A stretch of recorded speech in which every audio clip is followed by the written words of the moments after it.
listen to all of our voices, Grace Boggs and others, the best of who we are as a species, as a nation, as an imperial experiment, as an imperial democracy.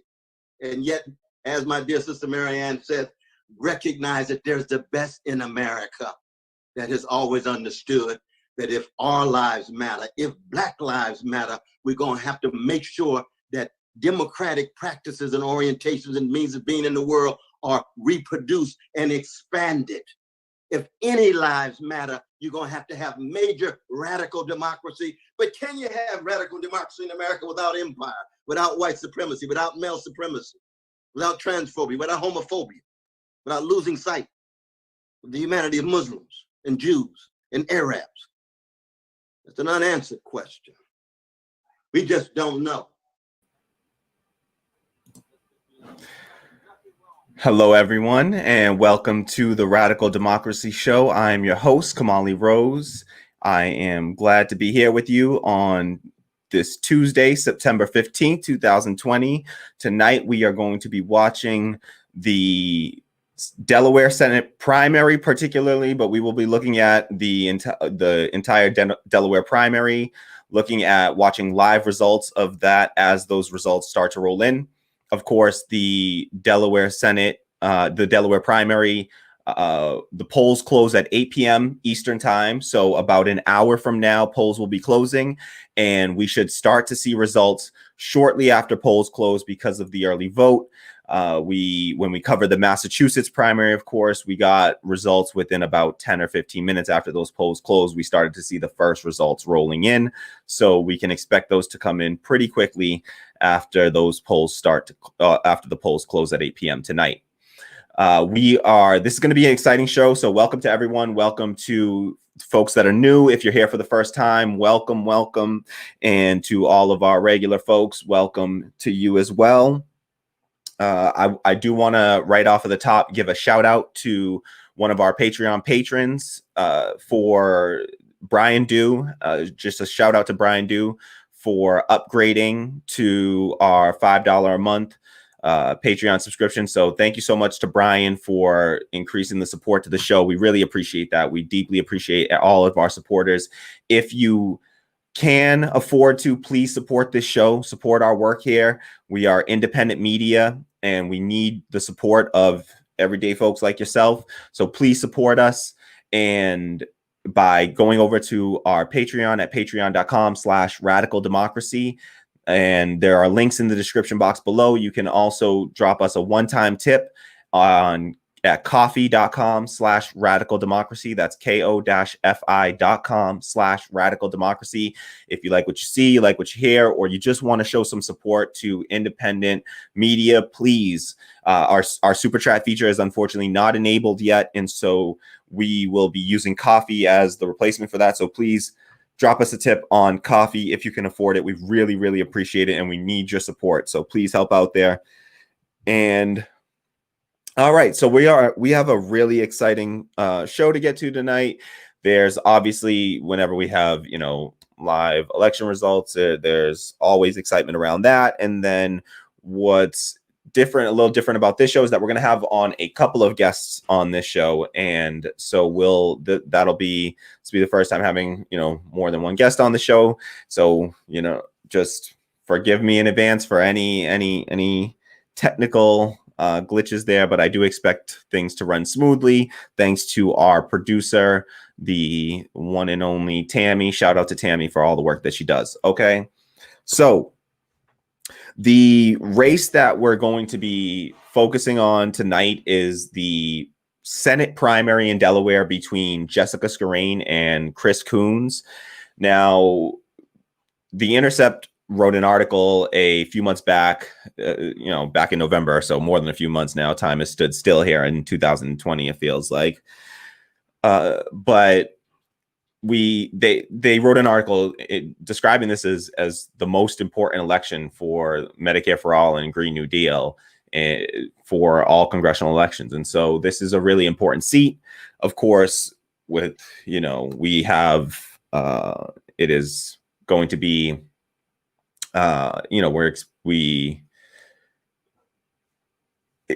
given the current, we have Joe Biden as the Democratic nominee. So the likelihood of Medicare for all, we can argue that later, and we certainly will discuss that and talk about those.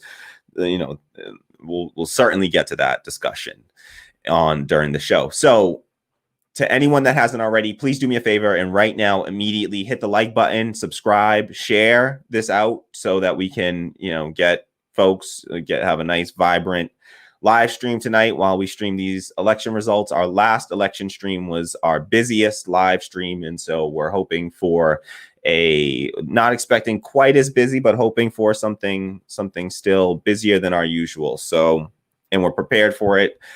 All right. So really quickly, what I'd like to just kick us off here by showing a Jessica Scarane ad. For those who aren't familiar with Jessica Scarane, I figured it would be a good way to introduce you to her. You can also check out some of the coverage that we did here on Jessica Scarane. Just search for her on Radical Democracy. We'll drop a link in the description box to that video as well, where you can see some of our previewing of this primary race. We will do more previewing of the race today, and we'll do that particularly once our guests join us. We'll talk to them about and we're going to have, this is Zac and Gavin, as you can see in the description and the title there. We're going to have Zac Polston and Gavin Miller-Broomfield on from the Vanguard, and they are a left-wing podcast and blog, and so it will be should be interesting conversation. We'll get their takes on a few things, including their thoughts on this race, Jessica Scarane's chances, their hopes, their expectations. Also, if we have some time, we'll chat a little bit about third-party politics versus Democratic Party reform. Also, the recent news from Nina Turner, who has made it clear that she is considering a run for the 2024 presidential election. So a lot of intrigue there as well. So we will talk to them about that as well. And so we're expecting a nice lively stream today. Please, if you have any thoughts, comments, leave them in the chat. If you have any questions for our guest, we will try to get to some questions, some comments from our community, but we'll get to those after we have a little discussion with our guests. So we'll definitely try to get to as many comments and questions as we can, though. All right, so let's get to it. Let me give me one sec here, and we will bring our guests on in just a moment. And our guests today are founding editors, and you'll find this information in the description box below. If you want to check out their work, please absolutely do. So our guests are founding editors of the Vanguard.blog. They're also hosts of the Vanguard podcast and show on YouTube. You can find them on Twitter at Vanguard__blog. You can see that in the box below here. So in their Twitter bio describes them as two dudes in a van chronicling the apocalypse, covering politics on the ground through a leftist lens. With no further ado, we have Zac Polston and Gavin Miller-Broomfield, who will be joining us now. Welcome to Hello. Gavin. Awesome. Hey, how's it going? How's it going, guys? So glad to have you on there. Going great, and really appreciate you coming on and spending some time with us here. I found your YouTube podcast a few weeks back and just started flipping through and really enjoying what I saw. Checked out your blog, really love your work. So really excited to have you on and hear from you, hear some of your thoughts. Yeah, absolutely. Thanks, man. Thanks so much for inviting us on, Kamali. It's great to be here, and especially excited to talk about tonight's race in Delaware. Jess Scarane is one of Zac and I's favorite candidates that we featured on our podcast over at the Vanguard podcast. We're, of course, talking to candidates, activists, politicians, anyone and everyone that's kind of making some noise in the outside of the political mainstream, both parties, third parties. And yeah, Jess Scarane is just absolutely, a great candidate. And regardless of her chances tonight, I think that's something that everyone watching can probably agree is that, we all hope she wins. Yeah, absolutely. And I think that if she doesn't win today, I think that she'll definitely continue to run again, whether that be for, House in Delaware slightly sooner, or maybe another shot at Chris Coons down the road if he's reelected. Obviously, it's an uphill battle taking on a, super well-funded corporate stooge like Chris Coons, who's basically a figurehead for, big pharma and anti-Medicare for all and a lot of the things that Jess Scarane's running on. So there's a Politico piece about him called "Meet the GOP's Favorite Democrat," which is a great profile of Coons. And I mean, the title really does say it all. He's notorious for compromising grounds and sacrificing, honestly, the real goals of whatever the Democratic Party pretends to be in favor of these days. In favor of compromising with the Republicans on just about anything and everything. And yeah, he's definitely no agent of progress. That's for sure.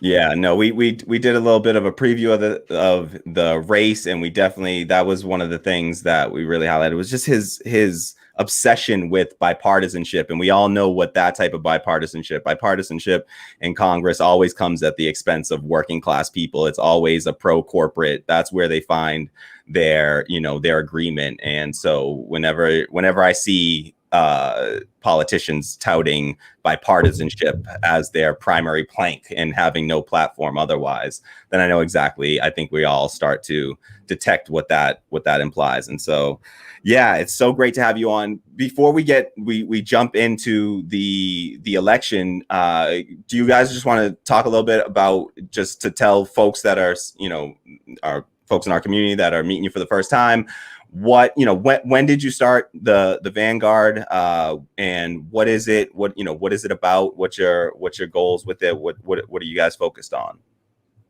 Yeah, definitely. So I think we officially launched the blog for the first time was at late January. And we basically had this idea that we were going to cover the election on the ground in a van, driving across the country, talking to people, making videos, just getting on the ground and meeting people. And, we were hoping to be, chronicling the Bernie Sanders, historic run for presidency. That was kind of the idea. Yeah. Obviously, the coronavirus pandemic happened, and, the Bernie Sanders campaign, didn't go the way we had initially hoped. And so we decided to keep at it and start interviewing candidates. And, Gavin had the idea to reach out to people during the pandemic and, start going on YouTube from home. Yeah, Gavin? Yeah, so since the pandemic started, that's what we've been doing on YouTube, interviewing a lot of candidates, like I said, activists, politicians, everyone that's outside of the political mainstream that we think is kind of representing these vanguard ideas. But despite the pandemic and despite, Bernie not being the nominee, the Vanguard, as it was originally envisioned, is still happening, just on slightly different terms. We actually just recently did get our Sprinter van, so we will be setting out to make our first couple, videos. We're going to shoot like a little teaser trailer, proof of concept type video for people to see what we're about. We're probably going to shoot that in Colorado in a little bit here. But despite the pandemic, we're still going forward with the original mission, like I said, just on slightly different terms. So now we're going to be covering the election. Hopefully we're hoping to be in DC on the night of the election even. Awesome. Wow. And regardless of if Trump or Biden wins, it seems like we're, going on an increasingly crazy, sometimes really dark path in this country, and we just want to be there to document it. With the protests going on around the country, with anything and everything. We want to be there to document it, and that's ultimately why we're envisioned the idea of having a van to travel around and be where we need to be on the ground when we need to be there, talking to the right people, activists, and getting that perspective out there, a platform for the people, essentially. That's awesome. Oh, Zac, what were you saying? I was just going to say, we have had so many, movements happening, organic uprisings of the people, and the way that they're represented often by major media sources do not reflect the reality of the situation. The protests in Portland, the autonomous zone in Seattle, the George Floyd protests as they happened, in cities across the country, obviously, demanding justice for not just George Floyd, but, countless other Black lives that had been taken by law enforcement in this country. And I think that the way that they'd been presented is, obviously with a narrative and obviously with an agenda. And I think that it's really important that we have people on the ground to, put a camera in front of what's happening and say, this is what it looks like if you're a person standing here. That's awesome. That's awesome. So do you both have backgrounds in journalism, or how did you get into this? What were you doing before? So it's a funny story how Gavin and I actually became friends. We became friends because we were in the 5th grade. We were really, really obsessed with the McCain Obama election. And it's funny, in red state Kansas, I was this little, conservative kid that was just regurgitating everything that my parents had kind of fed to me. And Gavin was, telling me I was crazy. And that's kind of how we became friends. It's kind of been a rabbit hole since. Yeah, yeah. And we've both been doing, writing for a while. I would say somewhat independent journalism, not to glorify what we do too much or anything. But, we have been, we do come from a political background in that of, writing and covering stuff, talking to people. I was personally I got really interested. I mean, I've always been interested in politics, to be completely honest. It's always been something that I've liked following, but it was the Bernie Sanders campaign that truly made me feel like, there was a candidate that was repping, my ideology, a vision for America that I wanted to see implemented. And that's when I really got involved in, talking about covering politics and also activism to some extent, and doing whatever I could to, try to make that a reality. Zach and I went up to Iowa and the couple nights before the Iowa caucus to one of the Bernie rallies with Nina Turner and Cornel West, Michael Moore, all the superstars. We've been going to these kind of political events, trying to get the pulse of the community and see what people are feeling. And ultimately we had a project before this, another, blog that we tried to do for a while. But ultimately, and that was more of a Kansas City based thing. We're in Kansas City, Zach and I. But ultimately we decided we wanted to reach a broader audience. We wanted to speak to people all over the United States and even beyond. And that's why the Vanguard ultimately, like I said, is designed to cover everything anywhere. And that's why we've been talking to candidates almost in all 50 states now. We've reached out to people in all 50 states and have probably talked to candidates and people from in the 30, 40 states at this point. So yeah, we're getting that full view. That's awesome. That is really awesome.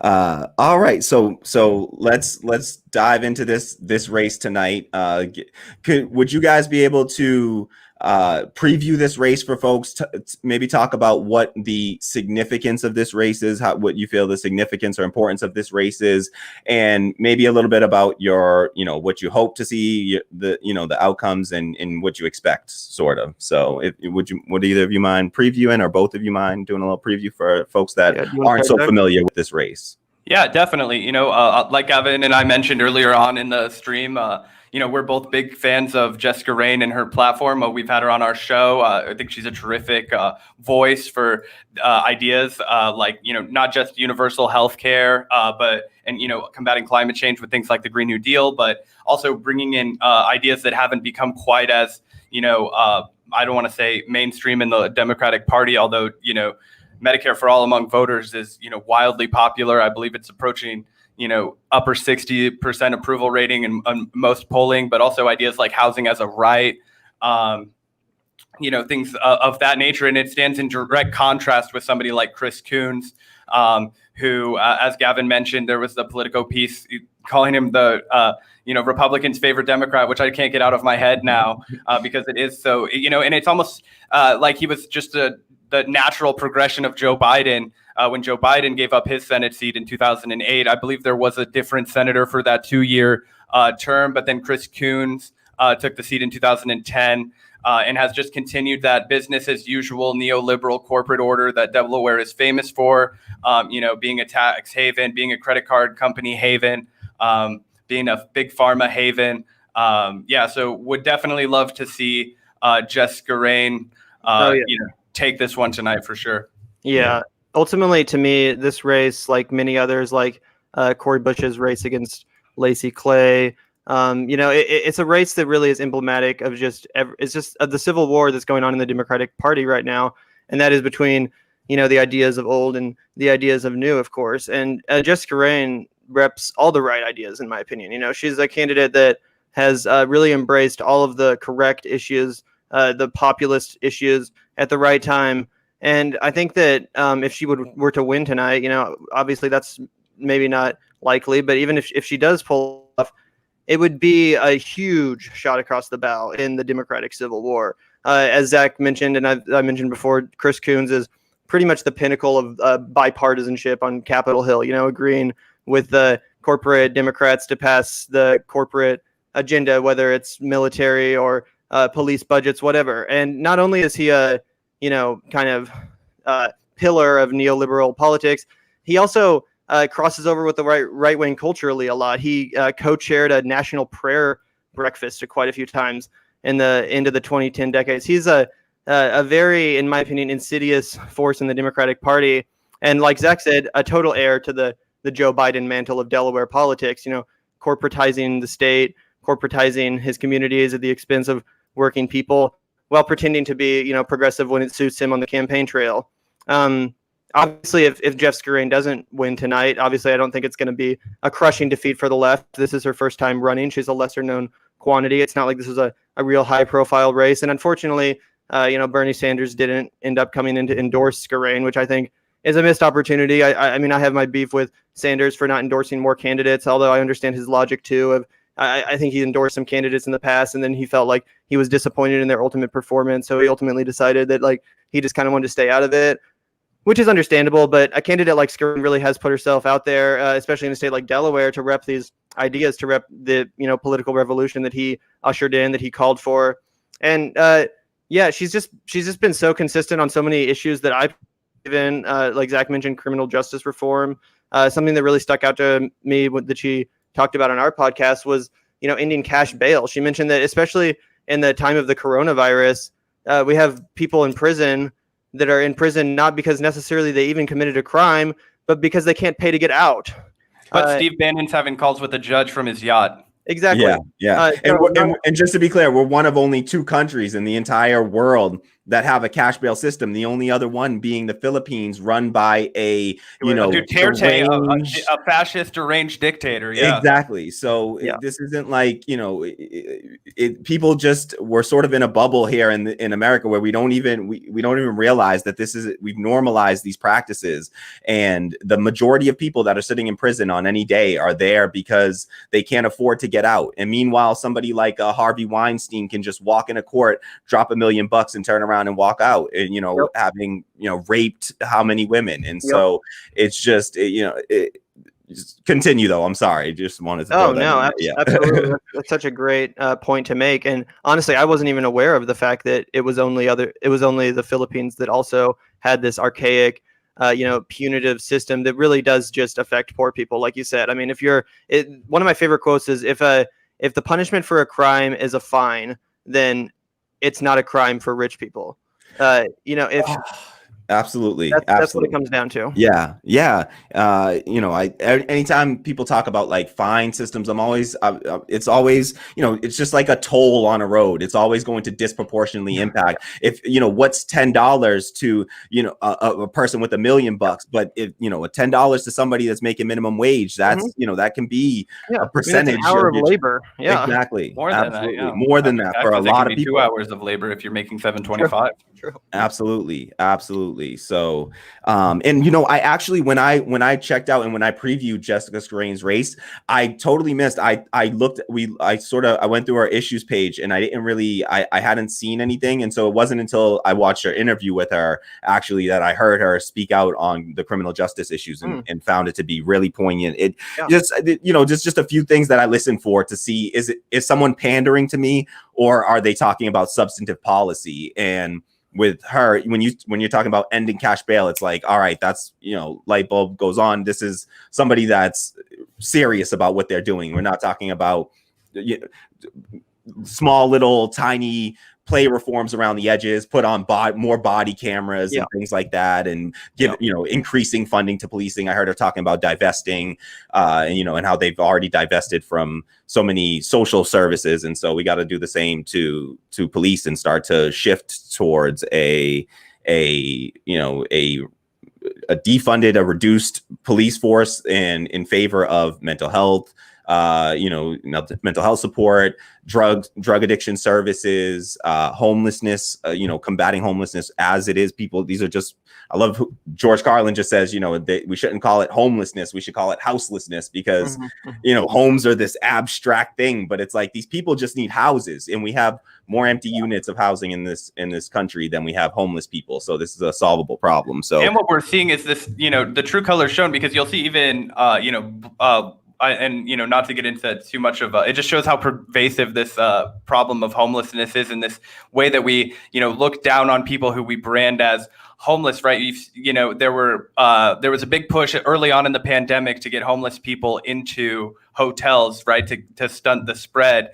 And now we're seeing, people are less motivated. Now there's less, I don't want to say excitement, but less energy around surrounding the pandemic, certainly, and what we're going to do to help people. It's kind of been swept under the rug. And now people are, basically trying to remove those homeless people from the temporary units because they're in nice areas. It's the whole NIMBY mentality, not in my backyard. And it's actually occurring largely in areas that we would think of as blue, even, progressive areas. And it just shows that there's so much work to be done between, people who, would like to think of themselves as, progressives or,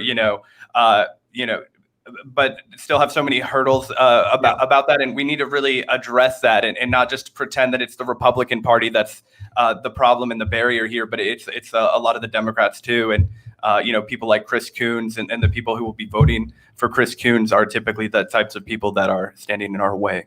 Absolutely. And speaking of the pandemic, how do you guys feel the pandemic has changed this race, in particular, but also maybe just, campaigning at large for progressives? How has it? It's a huge blow to the backbone of all progressive policy, or I mean, not policy, but all progressive campaigning, which is, grassroots knocking on doors. If you don't, especially in a concentrated urban area, people are not going to be answering their door. If you knock on it, people are taking, we've spoken to candidates that are still pursuing, knocking on doors. However, that's typically, more suburban, rural areas. If you were knocking in New York City, it just wouldn't be a strong move. It would be, and I think that not being able to build that face-to-face interaction that says, I'm a regular person, you don't think about these ideas the way I'm telling you, not the way you saw it on the news when they'd already been demonized and, put in a box. And,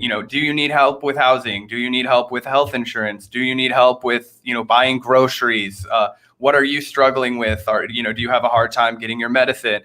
These are the ways that we can talk to people about the problems that they're facing face to face. Whereas if you send them a pamphlet that says, please support Medicare for all, it's a lot more daunting. And it's also a lot easier to ignore and not understand. Yeah, I think the pandemic has kind of been like a double-edged sword in a way for progressive campaigns, because on one hand, Alexandria Ocasio-Cortez really showed the way forward as far as on knocking on doors campaigning, until your shoes are no longer wearable, essentially. That was the way forward for her. And then, now with the pandemic, we can't really do that. So luckily, most progressive candidates are both younger or are staffed by younger people. And those people are usually better at social media, using the internet to the advantage of, their candidates' campaign.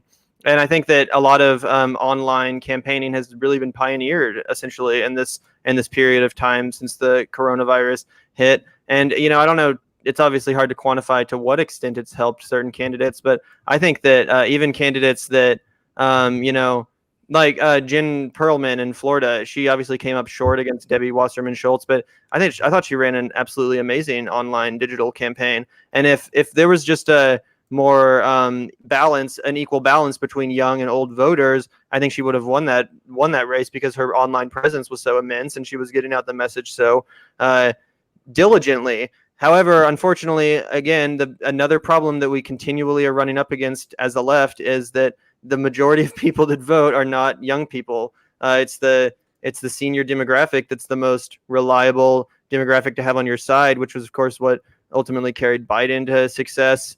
in the primary and will probably carry him to success in November as well. It's this demographic of voters that are going to vote at all cost, and largely in this election too, because their lives really do depend on it, and to some extent, no demographic has been more affected by the pandemic, of course, than senior citizens. So, yeah, that's really the biggest hurdle we're up against, in my opinion, as far as these progressive campaigns, is just reaching that demographic. I'm so proud of Jessica Scarane. We were mentioning earlier about the criminal justice stuff. It seemed like when the protest movement really hit with the killing of George Floyd, the murder of George Floyd, and the protests that erupted afterwards, some lefty candidates, they kind of freaked out because of the defund the police verbiage and language. They thought it was real scary and too far left, and they were afraid it was going to turn off all of their potential moderate, more independent or nonpartisan voters. But Jessica Scarane, I don't think she did that at all. She leaned into it and really made these policies, these demands of these communities the forefront of her policy, and she really took it into consideration. And I think she was already there on those issues, but I really appreciated that she didn't back down. And again, I think that really goes back to reaching out to the youth, which is something that is so huge for this party. We have a entire youth movement laid out for us with the Bernie camp, essentially the movement that he started, which excited so many young people who previously had no interest in policy. I think it's foolish not to continue after that energy, continue courting this new generation of voters who will essentially be making up the future of the party.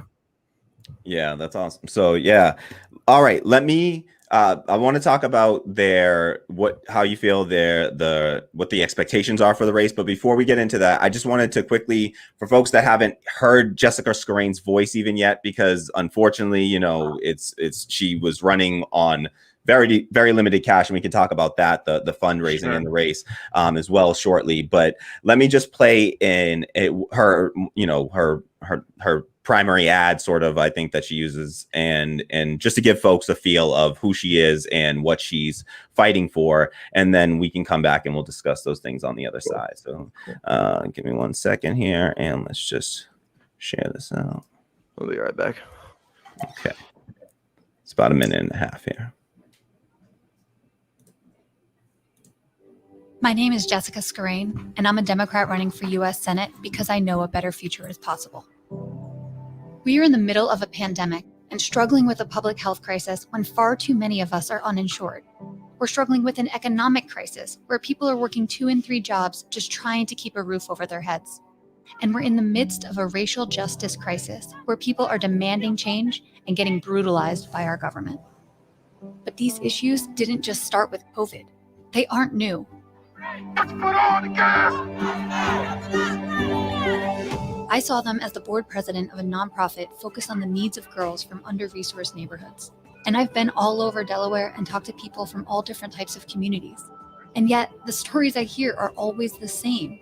We need to address those root causes and fix those problems rather than continually treating the symptoms. I grew up the oldest of 3 sisters, and that taught me the importance of taking care of each other and looking out for the more vulnerable people in our lives. And it's more important now than ever that we take care of each other so that everyone in our country can thrive. It's time to guarantee healthcare as a right with Medicare for all. We need to raise the minimum wage to at least $15 an hour and expand Social Security.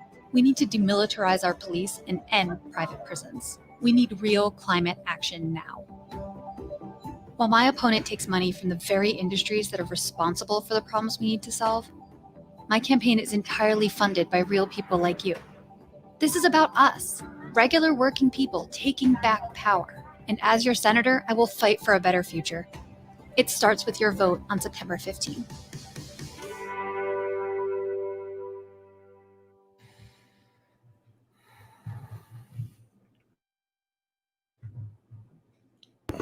Okay, so that was Jessica Scarane's ad there.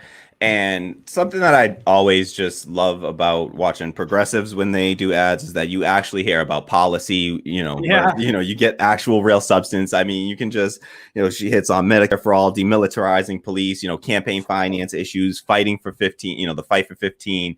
You all you hear and, is platitudes when you hear these corporate candidates. And it's just so refreshing to hear candidates speak on issues. So can you tell us, how do you feel about this upcoming election tonight. What do you think Jessica Scarane's chances are? I don't know about you, but I couldn't find any polling outside of polling they did back in November, where it was essentially a generic female Democrat against Chris Coons. So I'm not sure if you are familiar with any other polling than that, or have any other ear to the ground. I haven't seen any polling. I don't think there is any other polling that's available. And I think if Jess wins tonight, I think it's going to be an absolute, political earthquake that no one sees coming. I mean, I love her campaign. I do think it's a little bit of a long shot still. Like I said, it sucks that Bernie or AOC didn't come in to endorse. I think that would have been huge. I think it would have been huge for a lot of these progressives. Andrew Romanoff was another one that was kind of abandoned. I think Jess, obviously, like I said, the preferable candidate here. I think she would have benefited from those endorsements. But regardless, like you said, that campaign ad just really spells the difference between her and Chris Coons, who is a Democrat that likes to, say as little as he can, well, in as many words as possible. The corporate speak of trying to dress up your shitty policies with grandiose verbiage to make it sound great and to make it sound like you're in favor of all the right things and to make it sound like you're also a lefty on all the right issues. But in reality, it's really just a mask. And you're absolutely right. Jessica Scarane, named the policies by name. This is what I want to do. This is who I want to help. And this is who I'm against. And ultimately, I think that's what we need to see more of. So, yeah.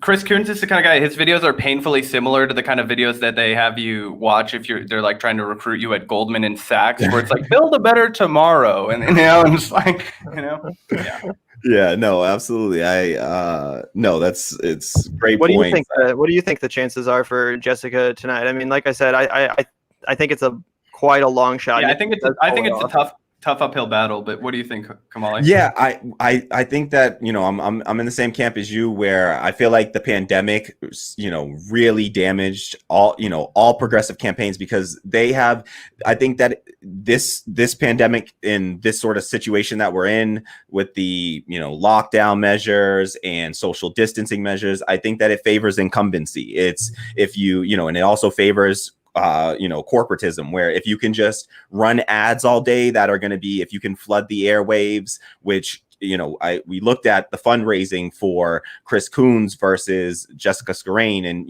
Chris Coons raised $6 million from primarily corporate PACs and large dollar donations. Yep. About 90 some odd percent of it was from corporate PACs and large dollar donations.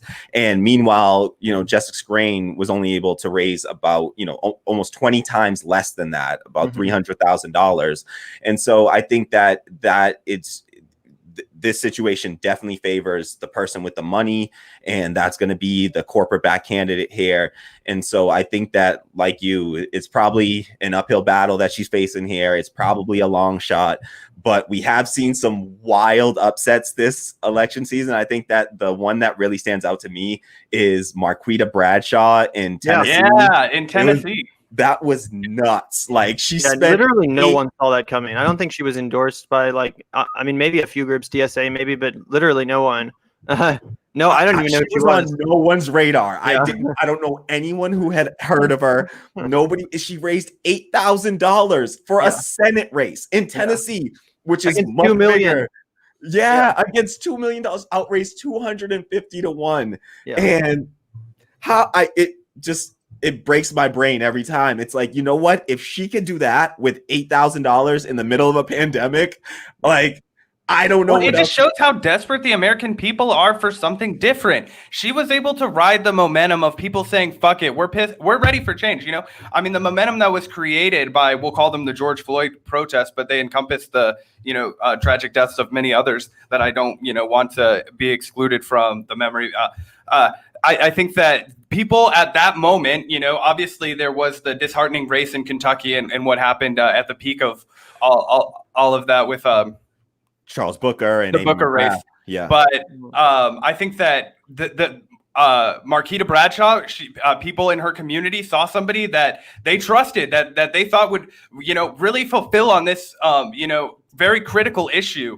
And I think that it shows that when you're saying the right things and speaking to people about something that they're desperate for, that they will come out for you. And I think that was a real lesson that we should all learn from. Yeah, I actually recently spoke to Marquita on the show, and she mentioned that she's a climate activist, right? And the Green New Deal is usually not considered a policy that's particularly popular with the more Appalachian, people that have had communities that have had jobs in the coal or gas industries.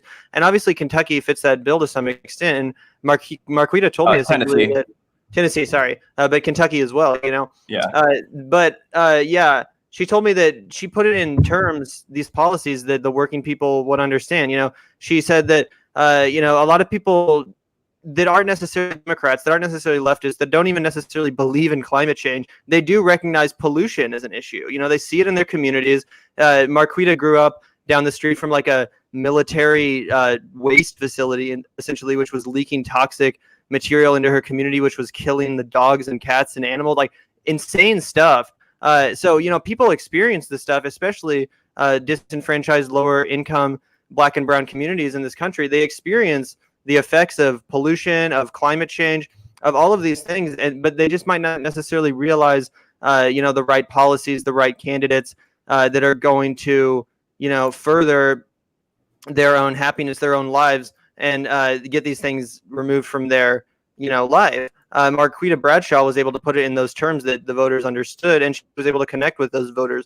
She also pushed back when I, called Tennessee a red state and said, no, it's actually not a red state, because look how many people in the state don't vote, have been disenfranchised, and can't, really have their voice heard. This is a state that is so voter suppressed that, the actual working people, the working class communities, which have been so disenfranchised, their voice isn't even being heard. And she was able to tap into that. Hopefully she's able to in the general as well. Yeah, I saw her message out or email out something, I think, because I donate to her campaign. I think she, I'm on her mailing list, and I saw her, send out an email recently that mentioned the voter turnout rate in the election was something like 27% or something like that. And so it's like, I think I forget if she was talking about last time in a general or if it was in the primary race that she had won, but that is, abysmally low voter turnout. And so that means that there's a large segment of the population that could potentially be reached if you are speaking to issues that, these standard establishment politicians haven't been speaking to for the last, decades, where we've just seen a stagnation of wages and the destruction of our planet. And so I think that somebody like Marquita standing up and, being a climate activist and having that background and focusing on those issues, I think it says a lot to the fact that people are paying closer attention more than ever now and are actually, oftentimes I think there's definitely an age gap with this, but I think that the younger generation certainly is very intensely policy focused. And if you're speaking to those issues, then they are not only willing to vote for you, but they are excited, enough to go out there and to volunteer, to make phone calls, to text, to knock on doors, even when it's possible. And so I think that a race like that shows us that there's hope. There's certainly hope. If you can do that in Tennessee has a lot more ground to cover. It's a larger area than, Delaware. And so Delaware's a small state. They have, I think, only one district in, I believe. Yeah, I think that's right. I think it's one or two. Okay. Yeah. I think there might be two. Okay. Yeah. Yeah. So it's a smaller state. It's definitely the kind of thing where it's almost like running a congressional race where you're having less money isn't as impactful. It's not like you have to cover the amount of ground of like a California. True. Allison Hartson tried to run against Dianne Feinstein, I remember, and it was she ended up with like 1% of the vote because I remember it was heartbreaking, and she ran an amazing campaign, but it's just you have too much ground to cover. Kind of a problem that the Greens are having, right? The Greens consistently, there's a lot of good effort from people, good ideas from people, yet they consistently get about 1%, 2% of the national vote come election season.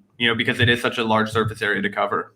Yeah. And because the media doesn't, cover them, that's another thing. And the Democratic Party actively tries to get them off of the ballot. That too, and prevent them from being on the debate stage and everything. Yeah, it's crazy to the extent the Democrats, go out of their way to suppress democracy, the thing they're named after.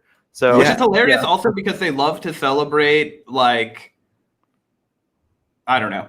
It's just like, I don't know. It's like they love to be the bastion of like, oh, we're the, party of freedom and democracy. And Donald Trump's this like fascist who's like, working with Russia. And it's just like, they love to go after him for, trying to, keep people from voting and while they're actively working in places like Montana and Wisconsin to, keep the Greens off the ballot. As soon as their own rigged primaries conclude, they love to start calling everyone else a, traitor to democracy or all this stuff. As soon as their primary concludes, it's Donald Trump is a threat to our democracy, but forget the Iowa caucus and all of 2016 and everything we've ever done to, screw over democracy and prevent people from actually having a voice in this country. Yeah, I mean, is there anything more anti-democratic than super delegates? Exactly. Even the Republican Party doesn't have nonsense like that. They're actually more democratic. And the Republicans, they don't shame like libertarian candidates, for example. Like a lot more people voted for Gary Johnson than Jill Stein. And I mean, I guess the reason we hear more blame to Jill Stein is because Hillary Clinton lost. But it's not like if Trump had lost that election, you'd hear Republicans go around blaming Gary Johnson for spoiling the election. That just wouldn't be something you would hear. On the Democrat side, though, their first reaction is to blame third parties and anyone to the left of their actual leadership. Which is ridiculous because in 1992, the Republicans actually lost an election to the as a result of Ross Perot running for. He took 20 million votes, which is more than any party to the left or independent to the left of the Democratic Party. I mean, Ralph Nader didn't even get 5% of the popular vote. He didn't even get close.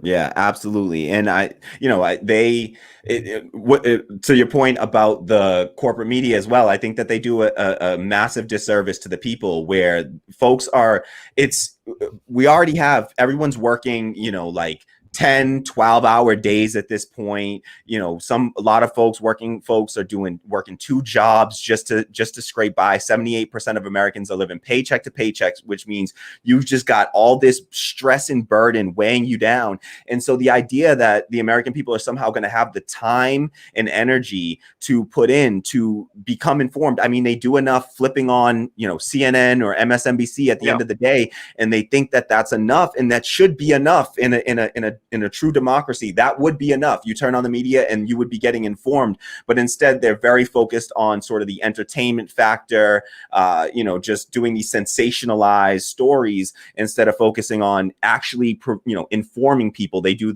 playing the fake objectivity game where they say they're objective, but they're really just neutral. And if you're neutral between, fascism and centrism, then you're halfway to fascism there, and that's what they're neutral between, essentially. And it's also because I feel like they've really, as much as they love to pay lip service and do all the theatrics of being above the whole reality TV presidency of Donald Trump. I mean, MSNBC and CNN have made boatloads of money off of continually, dangling things like Russiagate and any other salacious, Ukraine, the impeachment, let's talk about briefly the fact that, they impeached Donald Trump on, probably the most ridiculous thing that you could have. There are plenty of very valid things to impeach Donald Trump on, but they went with the most confusing, least concrete, topic that no regular Americans really give a shit about, and that's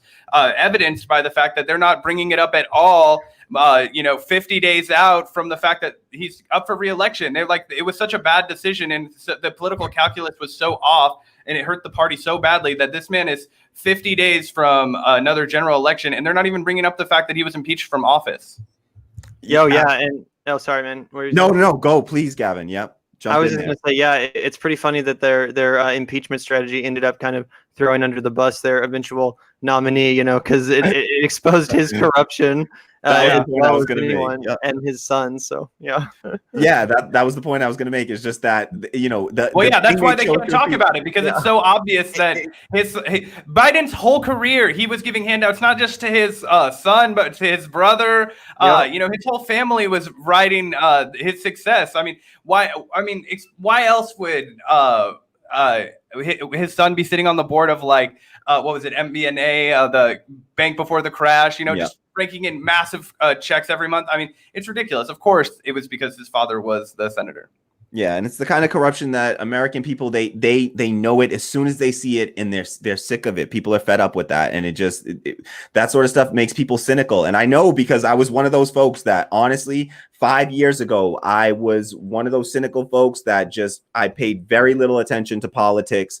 And it was just, I was detached from it, because it was like, you know, you just got the feeling that no matter which politicians were in power, it was more the same. Your life still sucked. Everything was getting worse all the time. And if you're a millennial, you know, I'm 33, and I've lived, you know, through each decade, we've had some massive economic crash in our lifetimes. And it's been the 2001 dot-com bubble, the 2008, 2009 housing crisis. And then while we're still, you know, in recovery, we just hit what is likely to be the greatest depression in US history that we're still undergoing right now. And so I think that these are things that people, you know, can see and sense. And when they hear politicians not speaking to those issues, it's very easy to just sort of tune them out. And also, you're good.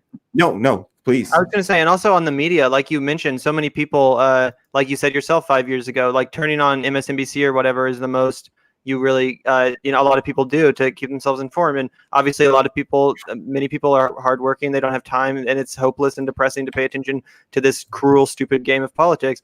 But another thing I just wanted to bring attention to and point out is that if you do just watch the mainstream media, depending on which side of that you're on, if you're watching the left version on MSNBC or the conservative Fox News, you know, they're basically brainwashing you into thinking that the other team, the opposition, is the problem with America. If you're a Republican, then it's the Democrats that are the problem with this country, and they're ruining it from the inside out, completely bankrupting it socially, politically, economically, etc. And the inverse goes for if you're a Democrat. You know, the MSNBC leads you to believe that Donald Trump is a unique democracy and that he's single-handedly killing this country, and the Republicans are going to destroy us all this stuff. They both, of course, completely ignore and obfuscate from the corporate ruling donor class, which controls both parties and which is actually affecting most of this negative change in our country. So it increases the division in our country. It increases the polarization among the working and lower classes while distracting everyone from the real culprit. And so I think that's really unfortunate that our media has not only devolved to a place where half the time they're just, you know, talking about stupid stuff like Russiagate. And not only is that problematic for a number of reasons, but in my opinion, most importantly, like I said, it brainwashes their audience into thinking that, you know, we're basically in a civil war culturally. Well, yeah, but I feel like that's not a bug. That's a feature. That's exactly what they're trying to do. It keeps the goalposts very specific, right? Because, you know, that's been a common tactic throughout all of American history, right? How can we sow the seeds of divide, right? Since the civil rights movement, it became socially unacceptable to, you know, directly sow the racial seeds of divide. So the Republican Party, and to a lesser extent the Democratic Party, embraced dog whistle politics and continued to sow the divide that way. And you know, they're still continuing to do this way. Obviously, Donald Trump with his, you know, direct, obvious, bigoted language, but also through other mechanisms as well. And I think that one of those mechanisms is by, you know, it's the Republicans, it's the Democrats, you know, keeping that game of ping pong going back and forth and keeping everybody's heads turning this way so that they can't see what's directly in front of them, which is the oligarchs pulling the strings and fucking everybody over. Yeah, no, I like to say, like, you know, they have us focus on left versus right, so we don't focus on top versus bottom, you know, and that's the top 1% versus the bottom 99%. And as long as we sit around fighting, you know, over these issues that they've demagogued us into fighting over, you know, they divide us. There's this great clip of like Bernie Sanders talking to a bunch of high school students on like C-SPAN, like 10 or 15 years back. It might be 20, 15 years back, 20 years back. Sure. And he's just explaining, just breaking down politics to them. And he just says, this is what you do. If you're the Republican Party or, and you're the Democrats and all you want to do is, just maintain power, hold power, and you have a terrible platform that nobody is interested in what do? You start to divide people up along arbitrary lines, divide the men from women, the cis from trans, straight from gay, black versus white, Islam versus Christian. And you just divide people up along as many lines as you can, Democrat versus Republican even.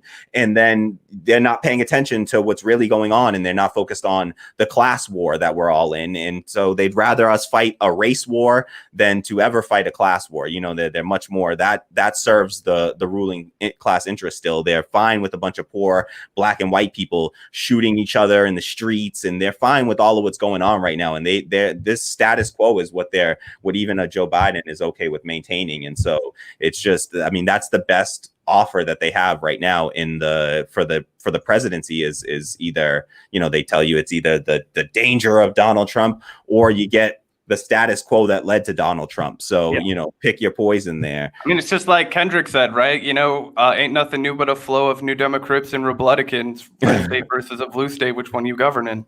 Yo, it's dope. It's dope. Like, it's real. It's just real stuff. I quote a lot of Lupe as well, and I will have to drop some of that in here too. So yeah, I saw that you had that Bernie Public Enemy poster in the background. We've all three got one in our rooms. Nice. Yeah.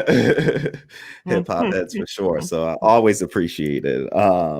So we're the results. It's we're a few minutes out from polls closing right now. At 8, right? So that's in like polls at 8 p.m. So we're a few minutes out from that. So hopefully, once these polls close, we'll start to see some results rolling in. I covered the Massachusetts primary live, and it was within like 15 minutes we started to see results from.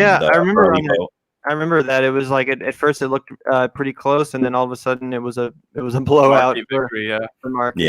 So hopefully we get some instant results tonight too. Although hopefully it's not a blowout. Hopefully it's either a close race or hopefully it's a blowout for Jessica. That would be awesome. Exactly. Yeah. Something like that would just be amazing. I want to have some positive vibes. Yeah, get some good hope going.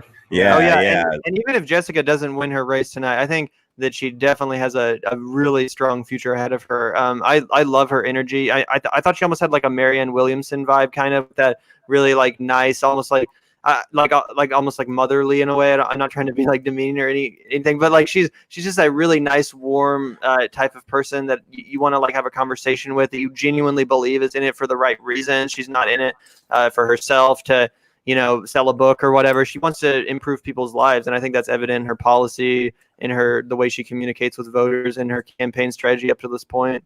And I think when you couple that sort of demeanor and that sort of personality with the program and policy that she has, that is an incredible combination. Exactly. That is a political winner. And so I agree. I feel like there are a few folks that I saw run this cycle that I think I really hope to see them run again. I think Alex Morse is another one of those who he was unfortunately smeared, right as the early voting began here in the state. And so that was unfortunate to see. But I think that like Jessica Scarane, he's a really solid, astute politician and someone that I want to see come back and run again. And so I do hope that we see Jessica and Scarane. Just like Cori Bush, who has always been a tremendous voice, tremendous leader. Obviously Gavin and I are big fans of hers. It took her, multiple campaigns as well. And she's been a known leader in her community for a while, since Ferguson. So even a person who has sowed those seeds of work for a while, it takes a while to build a platform that's, people are familiar with you with. So I'd like to see a lot of those candidates run again. Yeah. Absolutely. It's all about name recognition. That plays such a crucial role in these elections. And so I absolutely think that this is a multiple cycle sort of process where you really have to, it's a longer battle than what people like. We like instant gratification nowadays with all, our video games and our social media. We get used to our instant gratification, but some of these fights are long fights, and we do need to fight along all these fronts. And I think that having folks like Jessica Scarane in there it's going to be critical if we ever want to see any sort of real electoral reform without forcing a bloody revolution, then we're going to need to be able to operate within electoral politics and turn the tide in our favor there. So we need these progressives in office and people that are just unwavering on these issues. And when she uses the language of defund the police and fight for the 15, demilitarizing police, Medicare for all. Yeah, she's taken like Indian imperialism. She calls out the policy failings of the neoliberal Democrats in explicit terms, in terms that no one in the Senate probably would have the balls to, including Bernie. Even I think she's taken some really daring and far left stances that you have to applaud her for taking. If you look through her policy on like her website or whatever, it's just a laundry list of everything you want to see from a candidate. So. Yeah, absolutely. We did that. And I mean, you compare to Chris Coons and it's just night and day, really. I mean, just the flowery, the pandering, the language that he uses. We even looked at his Chris Coons' criminal justice plank on his platform is just like, stand with the police, support the police. Like that's his criminal justice plank. I'm just like, dude, what are you? Read the room, buddy. He really is the heir apparent of Joe Biden. I mean, he's out here talking about how we're gonna, give more money to the police, more money to the military. It's like, oh my! It really drives home, in my opinion, the need for a third party. But that's another discussion. Yeah, and hopefully we'll have some time to get into that discussion today. I definitely want to talk to y'all about your thoughts on third party politics, the movement for a People's Party. I've seen a lot of stuff. I've seen a lot of your coverage and really appreciate the work that you're doing there. So great work. I watched the interview that you did with, I think is it Jerry Perez, I believe. West Coast coordinator for the MPD, that dude is no joke. Like I was like standing at attention, like dude, he's a Marine, and you can tell he's a serious dude. I was like, yo, he gets me, riled up. I'm like, he's there to get the job done. Yeah. So I love his energy, and I mean, I watched that whole 5-hour, People's Party convention, and it was just, I mean, one after the other.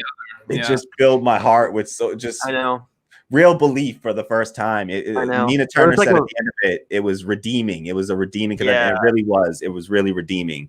It was like a window into an alternate, reality where everything was cool, and we had conventions of politicians that actually cared about us, and you know what I'm saying? Like it was awesome. Yeah, it was just people like us. It was people like us speaking. It was as if they gave, one of us a platform. I swear, if we were around longer, either, if the Vanguard had been around another year or two, you would have been. They would have had you in there. They would have. It was a party.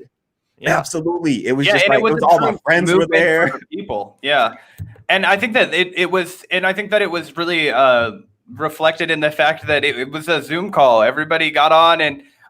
Said what they had to say. There was no pageantry. There wasn't, it wasn't a gala where they, spent $500,000 to, socially distant and renovate a ballroom and, make a big show of it, which is the exact opposite of what you get from something like the RNC or the DNC, where, there are millions of Americans who, can't afford to buy groceries or keep a roof over their head, yet they have no problem displaying their opulence at the expense of the taxpayer, no less. So, Yeah, it was a lot of just like pomp and circumstance and just spectacle, as Cornel West put it. He said it was just spectacle, and that's all it was. It was spectacle and no substance. All spectacle, no substance. And so it's, I mean, the intro ad alone to the convention, I was just like, the things they're saying and calling out and, centering the poverty and homelessness in a way that you just don't see. I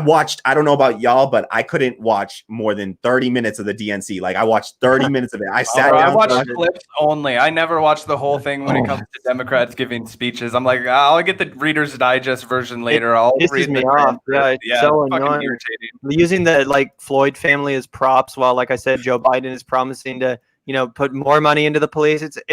It's a spit in the fucking face, honestly. Yeah, absolutely. It was. It's just like when Donald Trump had that NFL ad, right, or the ad for the Super Bowl where I can't remember. Yeah, Alice Johnson. And paraded her out and said, "Look at me, like I'm reforming the justice system because I pardoned one individual." You know what I mean? So it's just like, Yeah, no, I hate this when they do that to people, and just like Joe Biden did it with that elevator worker, like that black woman. It was just so insulting. And I've covered Joe Biden, and he's had a few like racist ads. Like he dropped this really racist ad that was like talking about like weed. Like he compared a vote for Joe Biden. He tried to equivocate that to the fighting, putting your body and life on the line in the civil rights movement. He tried to equate a vote for Joe Biden. Lying about being arrested in South Africa or I mean, countless other things. I mean, he's a gaffe machine. When he was talking to Charlemagne the God, I mean, I'm sure you saw that clip. He played the clips.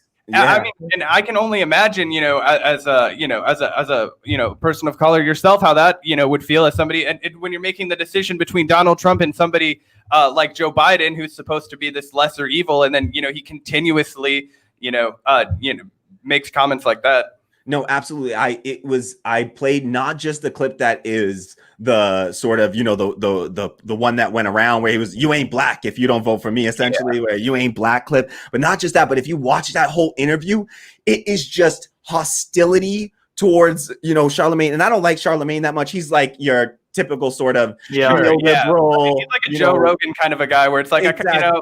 He's got I think, exactly. He's very hyper focused on sort of a bit of like almost race reductionist in a way of just focusing solely on, he thinks, black issues are only like criminal justice and not focused on things like Medicare for all, Green New Deal, those things disproportionately affect black people, fight for 15, the economic issues. But even then, so this is like a neoliberal, black guy that he's talking to, and even somebody that's generally gonna like willing to like, it's not like he's talking to me who's like hostile towards him. Like I'm someone who endorsed his VP in the primary. Exactly. Like you can't go on there and just have a conversation. And so it was, I mean, he showed so much hostility when he talked about, he talked about, look at my record. And then you go and we showed his record and what he actually did. And it was just, he lied to Charlemagne there, talking about, he didn't support like the 1984 crime commission bill that created Reagan to the right in the 80s.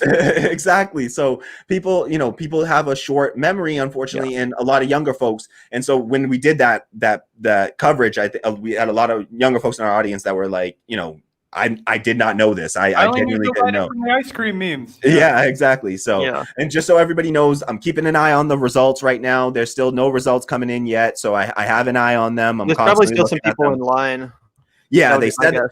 They said exactly. They say polls have closed, but as Gavin just pointed out, I believe it was, if you're standing in line when polls close, and I think in any state, I believe it is federal law. If you're in line when the polls close, you still get to vote. So, folks should know that if you're standing in line right now in Delaware watching this, you stick around, you stay in line, and you vote. That was one of those things, and we mentioned it earlier. You were talking about the Kentucky race.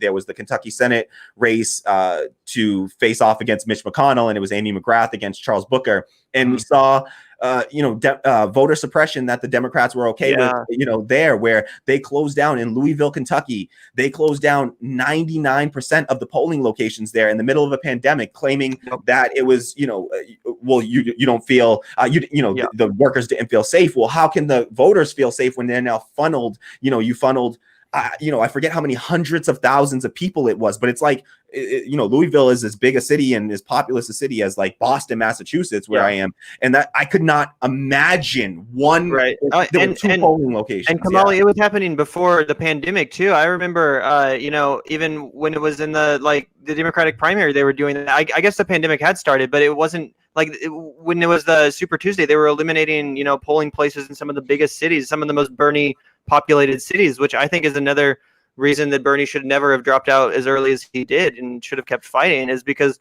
they were screwing him even in ways that were technically allowed. They were still pressing their thumbs on the scale and allowing, and that's what the DNC does. Their war against the left is so obvious that it literally comes down to Republican style voter suppression, closing off inner city voting places to prevent people from having their vote casts. I mean, Yeah. we don't even have to get into the Iowa caucus with the Pete Buttigieg app and the, misreporting and the fudge numbers and the immigrant communities. What was it? I believe it was a meatpacking special election for workers who were in a specific meatpacking industry in Iowa. They cast their votes, and there was a lot of issues tallying exactly who they voted for because they all voted for Bernie Sanders, obviously.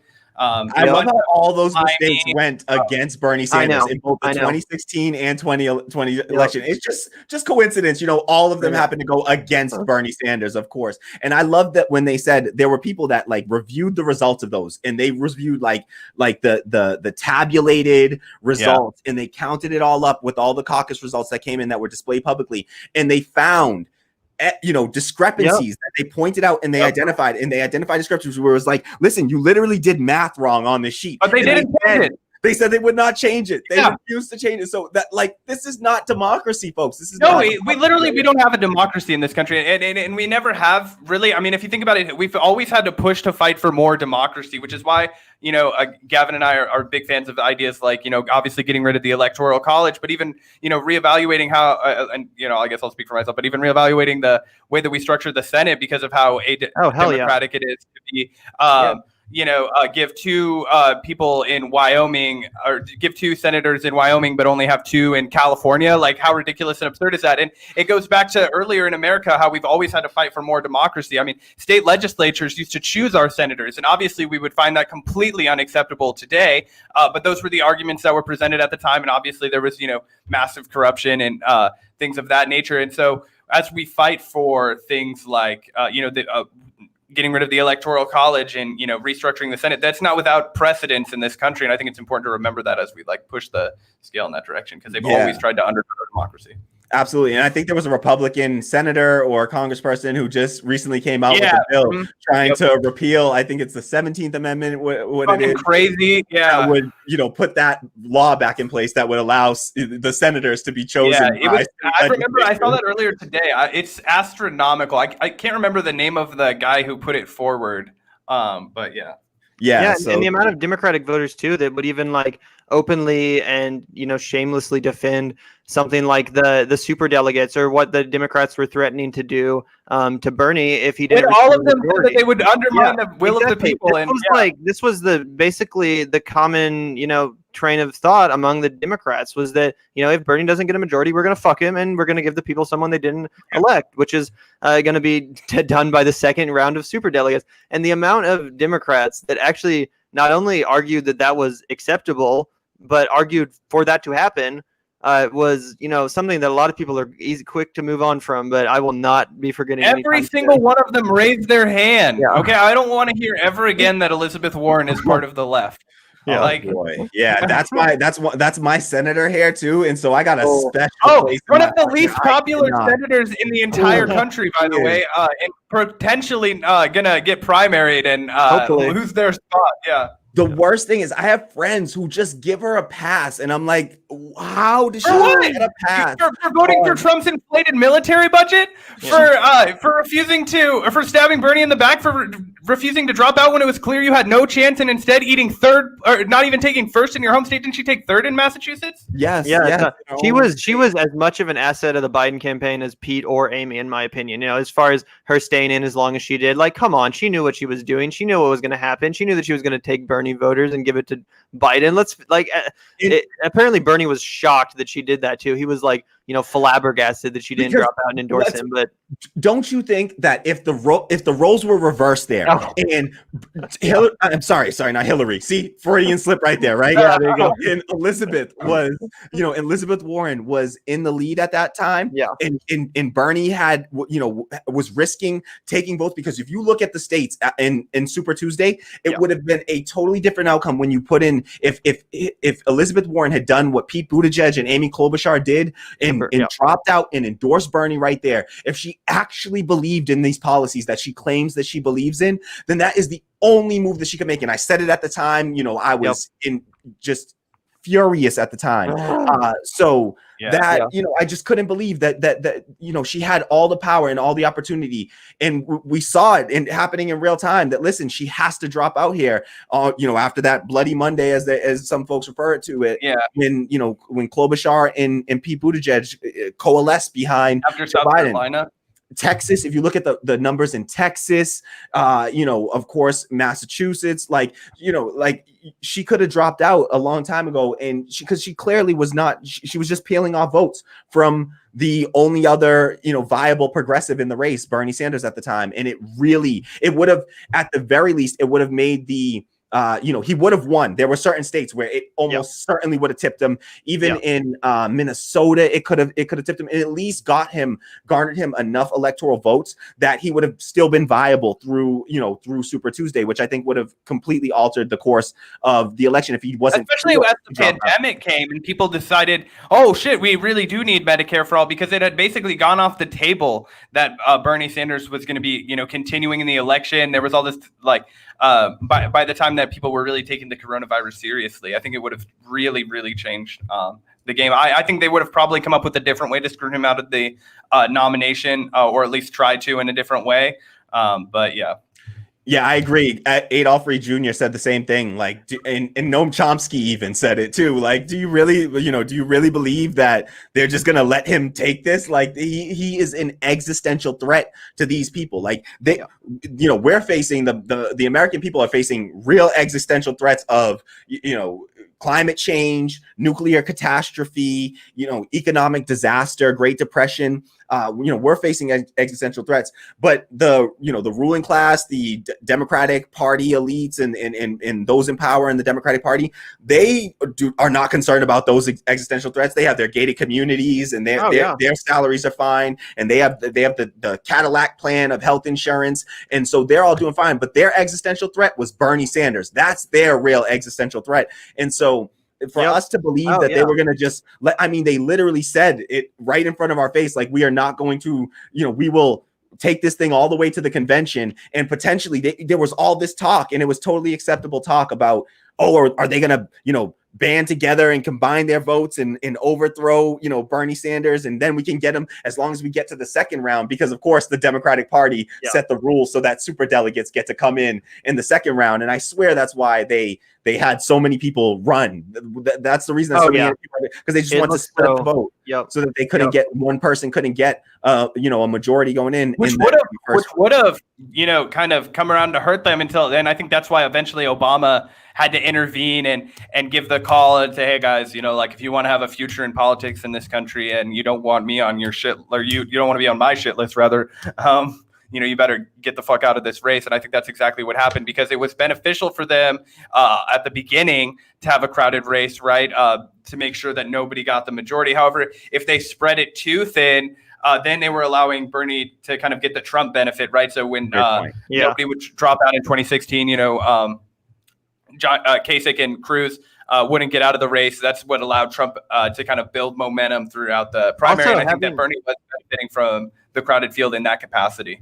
Also, having that hugely crowded field benefited the establishment in that every time there was a debate, it made it look like Bernie was the odd man out. It made it look like his policies were the unpopular position, the 1 out of 10 people supported, rather than reality, which is that over half of the population supports all of his policies. But just that visual of having him as the single person on stage defending his policies from everyone around him, it created this illusion in a lot of voters' mind that Bernie was repping these radical far right or far left ideas that weren't mainstream in the leftist ideology or the philosophy. So having all of these basically attack dogs to try to take down Bernie, to try to straw man his positions, and as we saw with Elizabeth Warren, ultimately just resort to baseless smears and complete bullshit. It created this real false illusion on the stage, I think, that hurt Bernie too. And I think you should have pushed back more. I think you should have taken kind of the Trump approach and been like, I'm the only one up here that is acceptable, essentially. Yeah, I think Bernie, his greatest weakness was that he has a genuine soft spot for particularly Joe Biden, I think, from having worked with them. Warren also. Absolutely. He really wants to be blindsided. Friends, Yeah, where he wanted to be accepted, and I think Chris Hedges made that point. Has made that point multiple times, where he says that Bernie Sanders lived in perpetual fear of becoming Ralph Nader. He needed to be accepted. He couldn't stand to have the whole party blame him for Donald Trump's election, and that's why I think he's really. He bought into it. He kind of, I think in a way, he believed the fact that he was in some way responsible for the election of Donald Trump. He deeply internalized it. And I think that really impacted the way that he ran his 2020 campaign. And he was much less, he was much more, I don't want to say, he cowered too easily. He didn't stand up for his ideas in the strong, assertive way that I think that he was famous for doing on the Senate floor, of being this like guy who's going to really get in your face and passionately, deliver these, demands. I think that he bought into a lot of rhetoric that he shouldn't have, and he, it's kind of like the old trick of, if you can get a politician to say something, even if I'm not a crook, right? Well, Bernie Sanders said like, oh, I'm not a sexist, like so many times that people are you a sexist? Like it just stuck, the media smear stuck, and I think that hurt him for sure. Yeah, absolutely. Absolutely. So just another heads up, let everyone know, I'm still have an eye on the results. We still have no results in yet. So just a heads up, no worries there. As soon as we see results come in, we will, I'll jump in and we'll cut to the first, initial results and everything. So apologies in advance if I cut you off. It'll just be for the, just to give the initial results, because sometimes when the early vote comes in, you get a significant portion of the vote right out of the gate. Oh yeah. So you kind of get an idea of what to I wonder expect. how many people did mail in too. It's going to be kind of weird, because like to see how soon they're able to count those mail-in ballots versus the on-site location.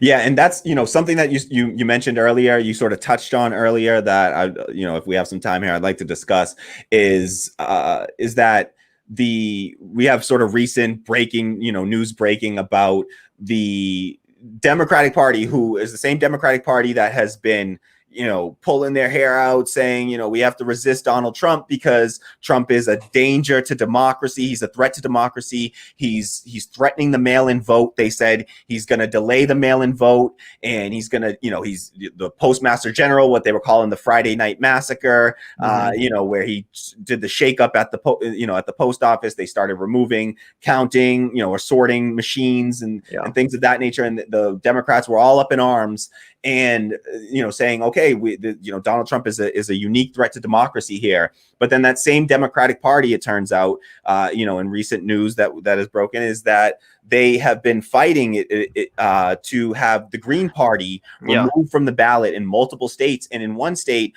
I believe it's Pennsylvania off the top of my head right now. I can check on that. But in one state, they've actually caused a delay in the mail-in vote now. Now all mail-in balloting is being held up because of this court ruling that they need to have.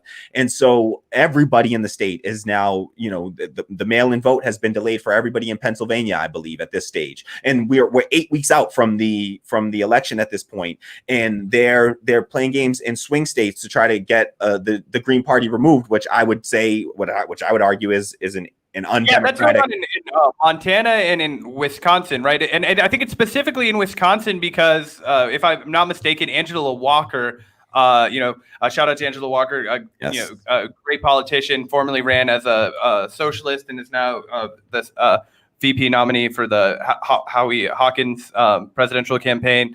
And just a note to Democrats, that's what a real unity ticket looks like, by the way, Democrats. Yeah, exactly. That's what a unity ticket looks like. We could have had a Nina Turner, that would have been a unity ticket. Oh, yeah, for sure. So absolutely. That would have been a Joe Biden ticket I would have heavily gotten behind. You would have got me knocked on doors if you taken Nina Turner. Yeah.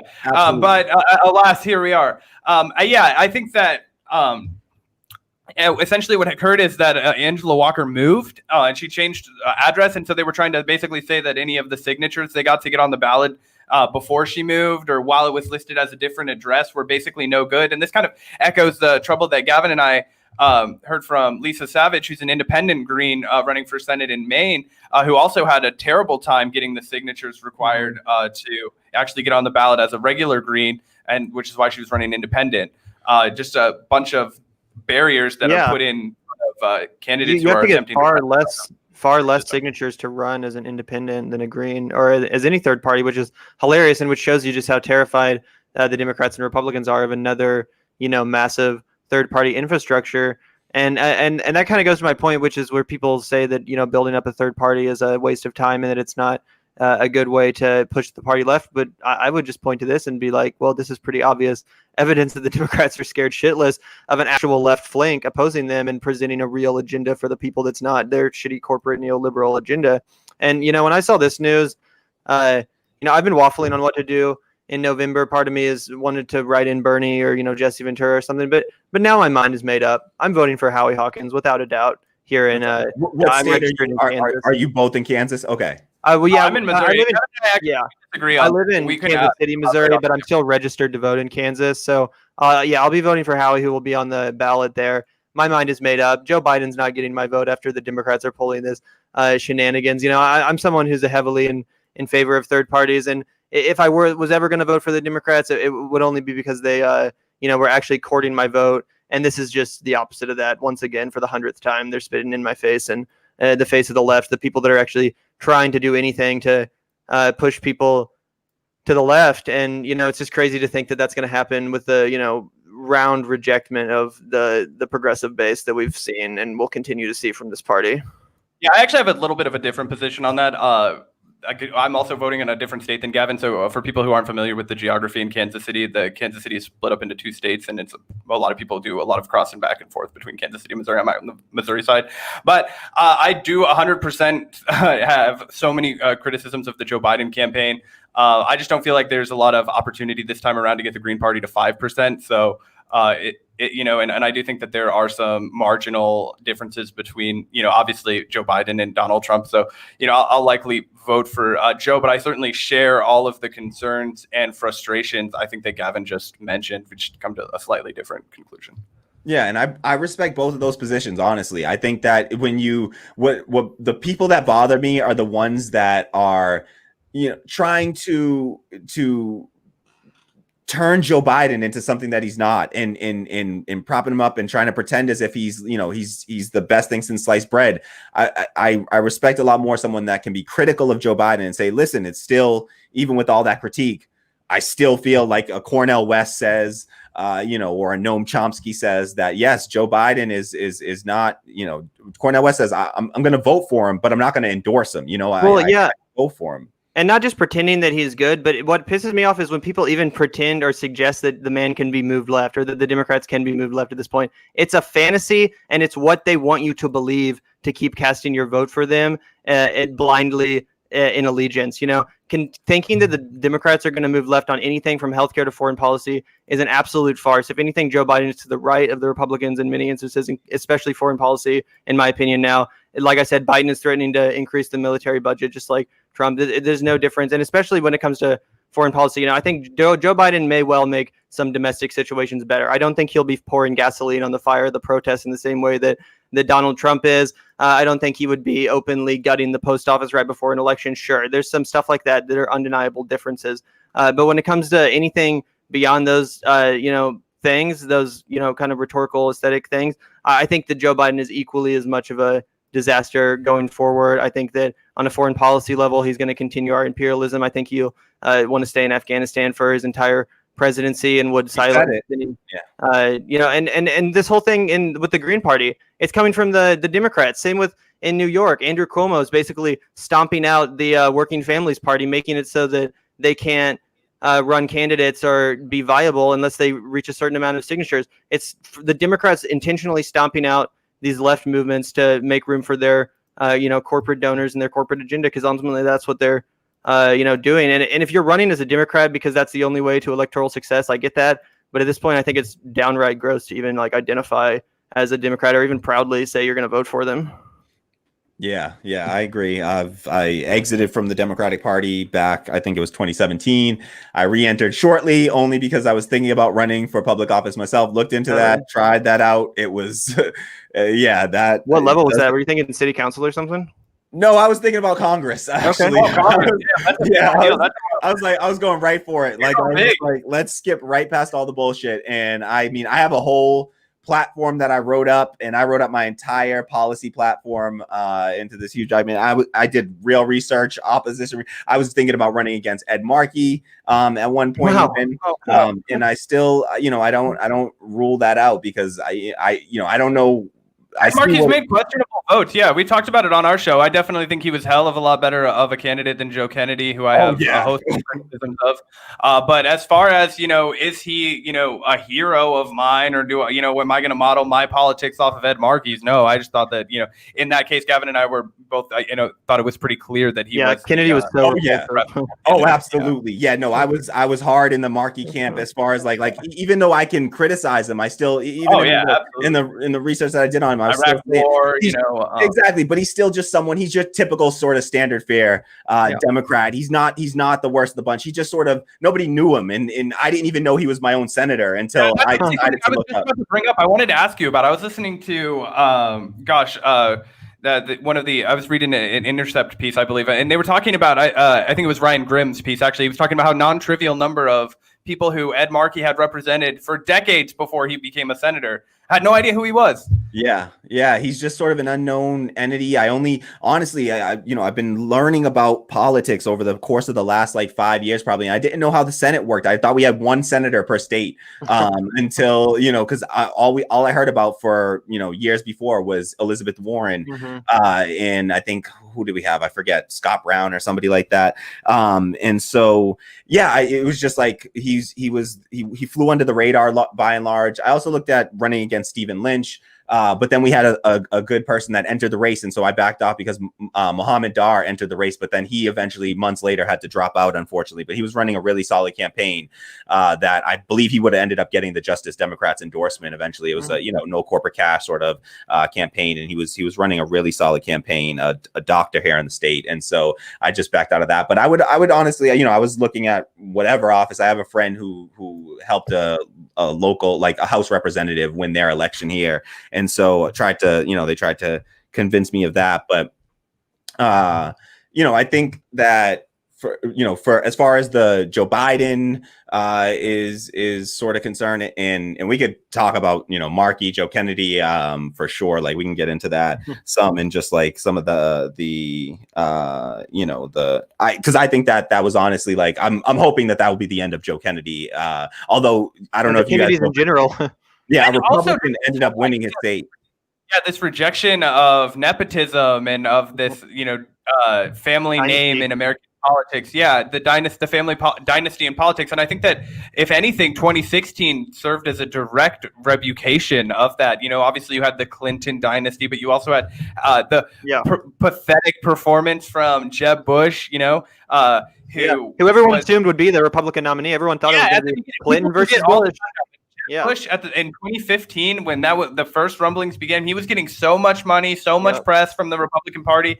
It was going to be reclaiming the conservative family values with Jeb Bush, this moderate, reasonable Republican. Of course, all that went out the window when Donald Trump rolled down the escalator. But yeah, no, absolutely. People are finished with that kind of shit. And Joe Kennedy, who they've tried on multiple occasions to push. I don't know if you remember, a few years back, he gave the response to the first State of the Union address, and I believe that was 2017. And he. And they pushed him, and he went on he did the whole Vox media circuit where and he went on all of those Pod Save the People, all that stuff, and they were he's gonna be the next guy, and he's just the Josh Hawley of the left. He's this figure that's so just there's something wrong about him, but they want him to be the guy. At least Josh Hawley won his senatorial election. Josh Hawley, Josh Hawley's a better politician than Joe Kennedy, I think. Not that I like Josh Hawley or want to celebrate him. He's a savvier politician and he's more relatable. But he gives me that kind of vibe when I look at him. Is all I was saying. Yeah, and he didn't even. Oh, you're good, man. Yeah, no. He's just the same corporate neoliberal candidate wrapped in this new young package is all, and he was literally running on his whole platform. I swear to you, I kid you not. I got mailers from him all the time, and I would save them up to just stack them up to see how they changed. And he ran on two things. It was, I'm young and I'm a Kennedy, and that was literally it. And he would say he had mailers that were Joe Kennedy knows that a legacy needs to be earned. And then on the other side of it, it was literally pictures of JFK, and it was which is funny. Heritage legacy. Yeah, when JFK originally ran, his dad's ultimate like scheme to get him elected was basically just to say like a new generation's leader, like this the most vague possible platitudes, just assign him to the youth generation and call him a leader, and that's enough to pacify the people. Have And him parade around with Frank Sinatra. that's the same strategy they're still using all these years later, and it's only now finally been rejected by the American people. Where I mean, of course, in the past it was mostly because of money and clout that they were able to win in the first place. But I mean, this is just such a beautiful rejection because Kennedy, I mean, he wasn't even in favor of like legalized cannabis until very recently, until it was becoming obvious that he was going to have to be in favor of the issue to, be a viable Democratic candidate in Massachusetts. But he was just outflanked on the left from Ed Markey in so many ways. I don't think he was expecting it all when he initially entered the ring. You look at Ed Markey, he's a septuagenarian senator that, not even you knew. He seemed like an easy target. Of course, this guy was voted for the Iraq War. We wouldn't assume that the left would rally behind him and, just absolutely make him this celebrity. It was in a unique turn of events. His association with AOC and the Green New Deal ended up being, I think, real quick. And it proves that, if you're a progressive candidate, that like the youth generations, the progressive movement will make you an absolute hero, a celebrity. All you have to do is be in favor of the right policies, which what we said about Jess Scarane. That's ultimately why we're supporting her tonight, is because she's in favor of the right policies. That's all that matters. And what mattered was that Ed Markey was in the right place at the right time. Absolutely. And I think it really does. It proves that, folks are paying attention. It's not about especially for the younger generation, but for progressives, that they're focused on the policy and not the personality. Yep. And so you had someone that is, identity wise, you would think, oh, Joe Kennedy. And the thing that really bugs me the most about Joe Kennedy is that he uses the language of progressivism, and he'll put it in his platform. He will talk about Medicare for all as if he will sign on, as if he, even though he signs on late to these things and he's always late to the party on these things, he will sign on. He will use the language. Kamala Harris raising her hand on the debate stage and being like, I support, Medicare for all, when she obviously doesn't.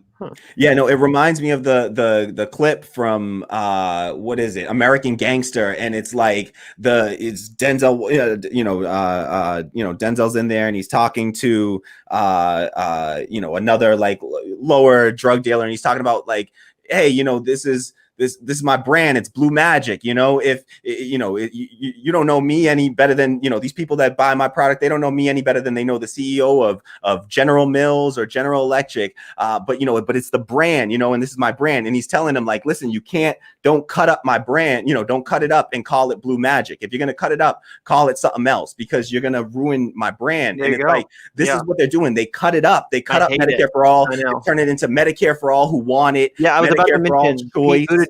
He was doing the exact same shtick, pretending to be a progressive. It's one of my favorite jokes from the 2020 primary was like, Pete Buttigieg is who like older people think a young person should be or is, when in reality he's like the exact, like, so weird and awkward to anyone who actually is of the Andrew Yang got away from Medicare for all and went from I support this. It went from, we need to get healthcare off the people's backs, and you got a little deeper into the race, and now you support the spirit of Medicare for all.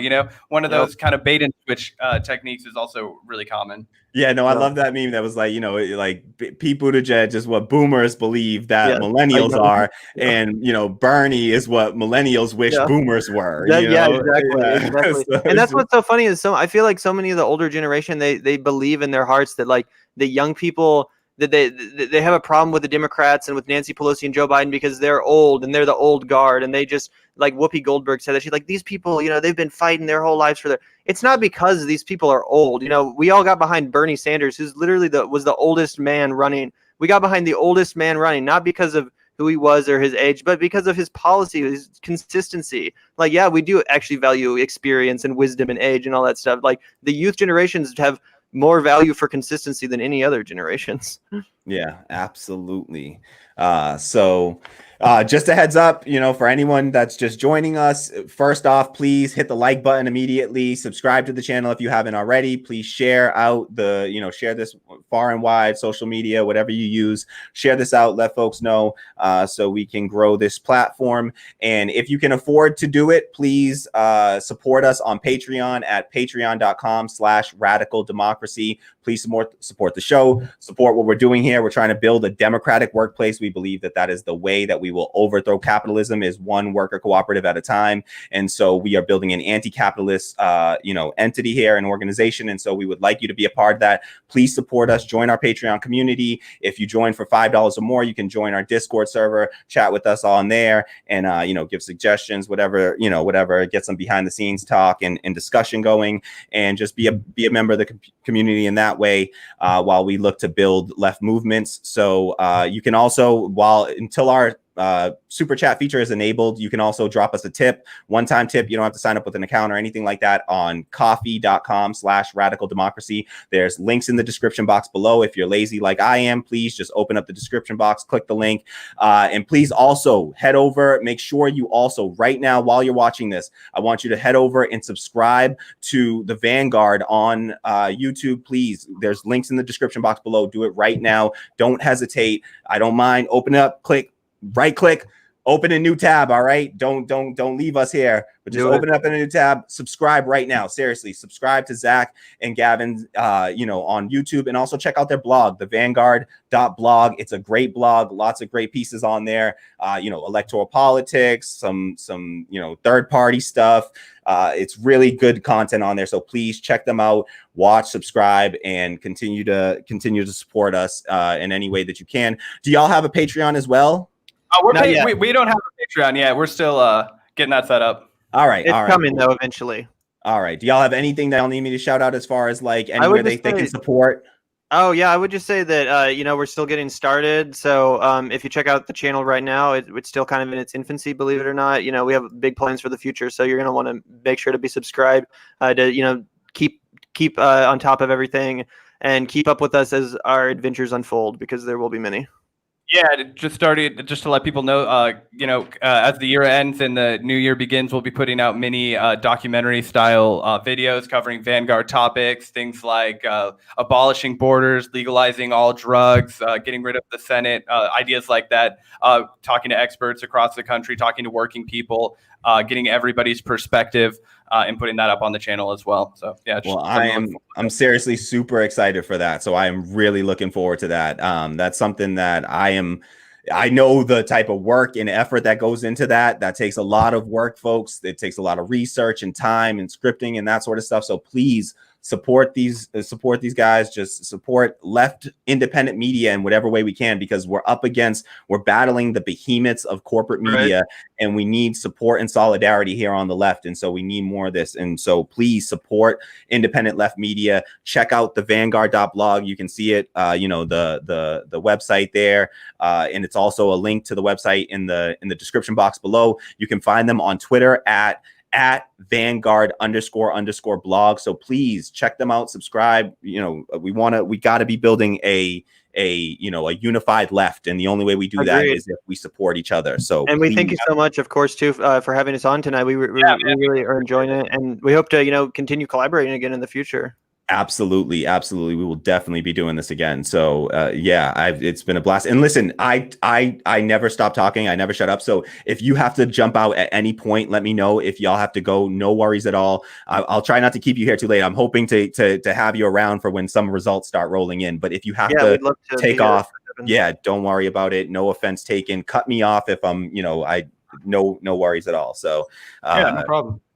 Awesome. So, and as just so that folks know, I am constantly keeping an eye out. When you see me looking a little bit away from the screen, I just have one eye on these results. 0%. I still 0%. No results in yet. So the polls have closed. We're about 40 minutes out. So this is really slow.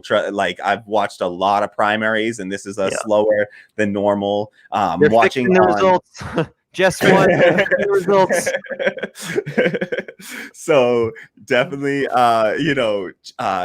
we're watching New York Times, the Decision Desk, and even Vox up there just in case. So, keeping an eye out on all the sort of best outlets for getting these results as they come in. And we are certainly looking forward to seeing how those results roll in.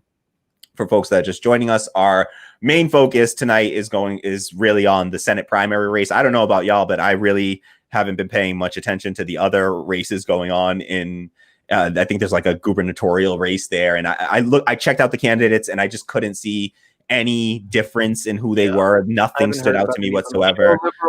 Yeah. So it just seemed like, two of the same folks running against each other. So nothing interesting there. So yeah, absolutely. So, all right, while we wait on that, I think that, something interesting that came up recently, and I watched your video on it and really liked your take on it. In fact, if you watch my live stream from yesterday, you'll see that I stole some of your, opinion, and I credited you. Yeah, of course, I credited you because you made a great point. So I wanted to discuss this with you, and that's the recent news. It was Nina Turner was recently interviewed on TYT, and she said in no uncertain terms that she is seriously considering a run for 2024.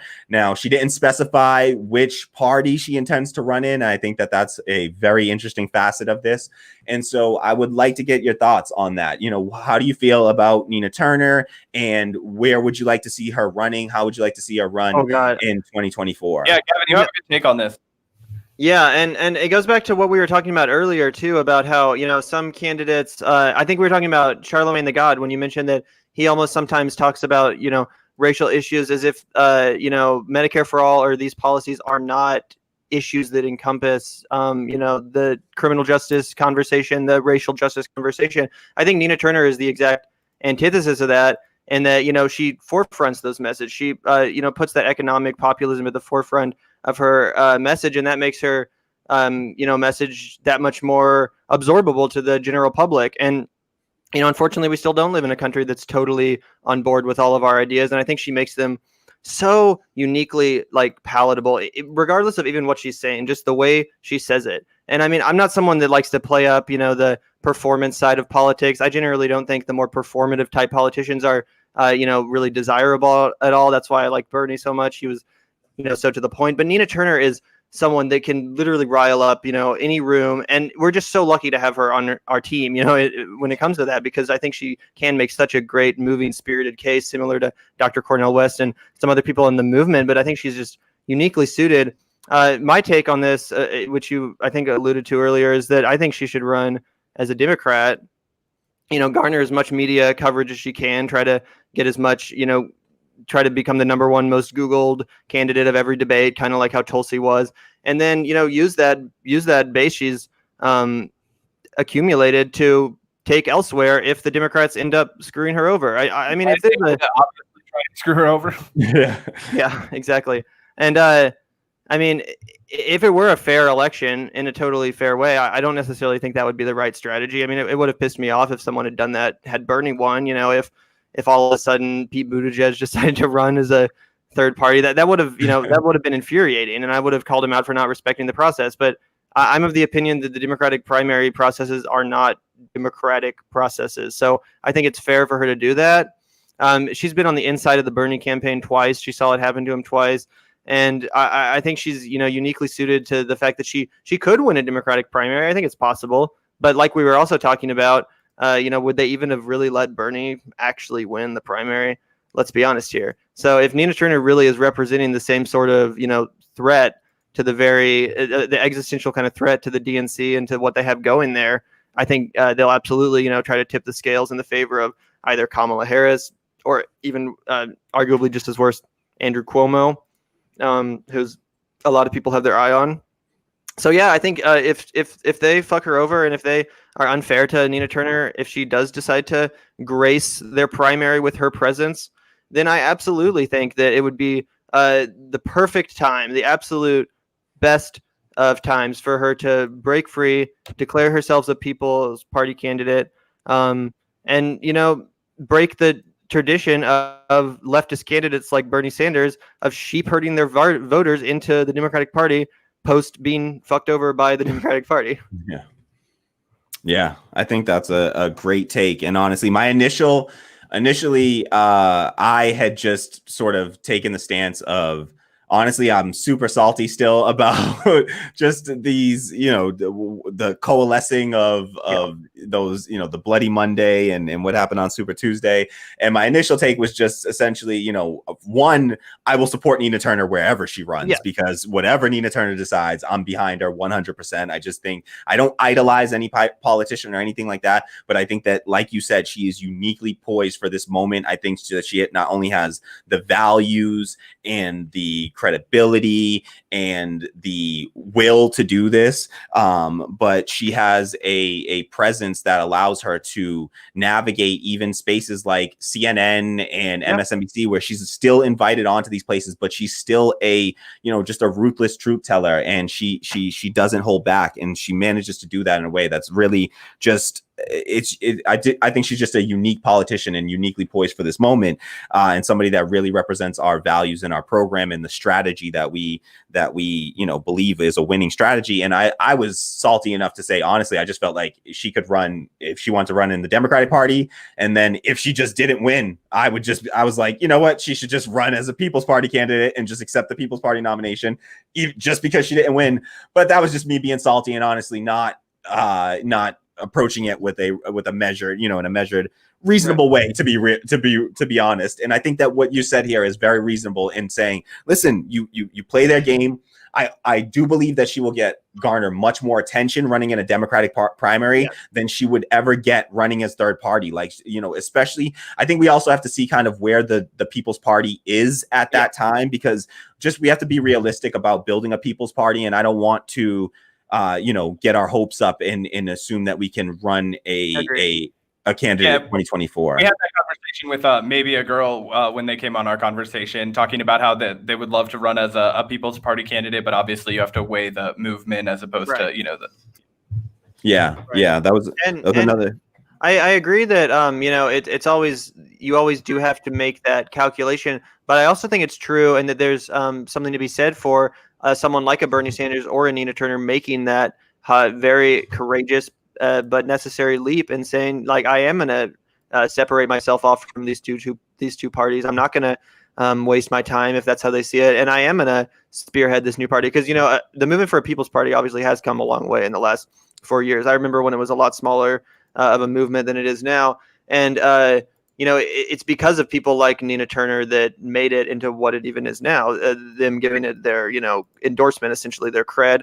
So I think that if someone, obviously it would have been great if someone like Bernie Sanders would have done it. But I do think, someone of the magnitude of Nina Turner could, get it off the ground in a serious way. Obviously, Nina Turner's not, she's a superstar on the left. I don't think your average Joe necessarily is familiar. I wanted to ask you both about that. Do you think that there would be any efficacy to having Nina Turner run for perhaps like a office at the congressional level in the meantime, even if her goal is the presidency? I mean, we have 4 years. We have the entire term of whoever the next president will be, whether that's Joe Biden or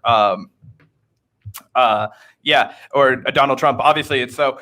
If she ran for, like this person says, for governor in 2022 or for a congressional seat, I think she would really, it would bolster her national platform, or not national, but just the awareness that people have for you. Like you said, on the left, she's a superstar, but in most conventional circles, people aren't as familiar with her. And I think that going for, either a gubernatorial race or a House seat or something like that in the meantime, over the course of these next 4 years, one will immediately dissuade the, oh, well, she's only been a state senator, like she's not qualified, all of the other, like low key racist things that are going to be lobbed at her to like challenge her credibility or her, ability to govern and lead effectively, just to get ahead of that, not to indulge them, but just to, have an answer to it, I think would perhaps be a reasonable path. I think that's a great point. And I seriously, right now, I want to just say, like, I don't want to hear anyone talking about Nina Turner not being qualified enough to be president. When Donald Trump, totally. I know exactly what you were saying. And like, no, totally. And it's coming, it's coming, but I have no bandwidth for those people that are going to try that game, because it's like, look at Donald Trump right now. Like that dude had zero experience whatsoever. She's at least a state senator. Preparing him pretty well for this job, you know. Yeah. And So, it's not just going to be thrown at her from the right at all. It's also going to be thrown at her from the Democrats, namely Andrew Cuomo, who's going to say, "Well, you're just a state senator. I've been handling the biggest state in the middle of the coronavirus." Fucking coronavirus, Yeah, letting Meanwhile, 30,000 people. Meanwhile, he's only in that position because of nepotism in the first place and because of his daddy. So it's outrageous from that extent. But yeah, that is definitely going to be thrown at Nina Turner, and it's going to be, I don't think that. I hope people don't care as much, as the Democrats and the establishment will try to make it seem like she's inexperienced. I really don't think people are going to care as much. She has held elected office. She was Bernie's. She had ran our revolution. I mean, she's definitely been a leader. So I don't see what the problem is, but if she were to run for governor or something, it definitely I see the biggest pro to that just being the name recognition boost. Similarly to just running the Democratic primary, it's gonna get people. It's gonna you're gonna be on people's radar, and especially with just how great of a speaker and how eloquent and passionate Nina Turner is. If she can get on a debate stage with literally anyone, she's going to make headlines. She's going to come away the winner of that debate. So I don't think it's she has that Obama essence, right? We've talked about it a lot on our show. One of the things that made Obama, transcend his policy, which was neoliberal, and become a hero to so many people, was the fact that he was a tremendous orator. I mean, his voice transcended. You believed him because the way that he said it to you. You could look at him and feel inspired by the words that were coming out of his mouth because he was a tremendous speaker. However, Nina Turner possesses that quality of being a tremendous speaker. She has the eyes of an individual that you can trust, but she's walking the walk. She believes this shit, and she is not going to change her mind when Goldman and Sachs and Citigroup come knocking, and should she get in office, try and pick her cabinet, she's going to tell them to go fuck themselves, and she's going to do what she wants to do. I also don't think that she'll fall into the same trap as Bernie did with she's not going to play the game of criticizing her own supporters and turning around and she will not play that game, and she will not play these establishment games that we know they play in order to denounce your supporters and wasting that time in depressing your own voters and your own supporters. And so and I think that another thing about Obama is that not only was he a great orator, but he campaigned as a progressive. He campaigned very progressively. If you look back at his campaign, I mean, it had all the language. Yeah, absolutely. He campaigns as a progressive, but governs as a neoliberal, as we saw. And so I agree. And I think that's a great point. Yeah, great point from Zach, that just the fact that Nina Turner actually believes in this stuff, and she will not turn her back on us. And I believe that. I wholeheartedly believe that. So, I think just another heads up to everyone, still keeping an eye out on the results. We are watching. I saw a few folks asking about results and any updates. I have an eye on them. I might just pull up the results and show and have them on screen soon, just so that folks aren't, getting nervous that they're missing anything here. So I'll pull those up and have those on screen shortly. But we're keeping an eye out. No results still. We're 56 minutes in and still no results. Little unusual, I would say, but I guess likely mail-in voting. Mail-in ballots, I would imagine. But still, for such a small state, we had the results for Massachusetts by now, but I don't know.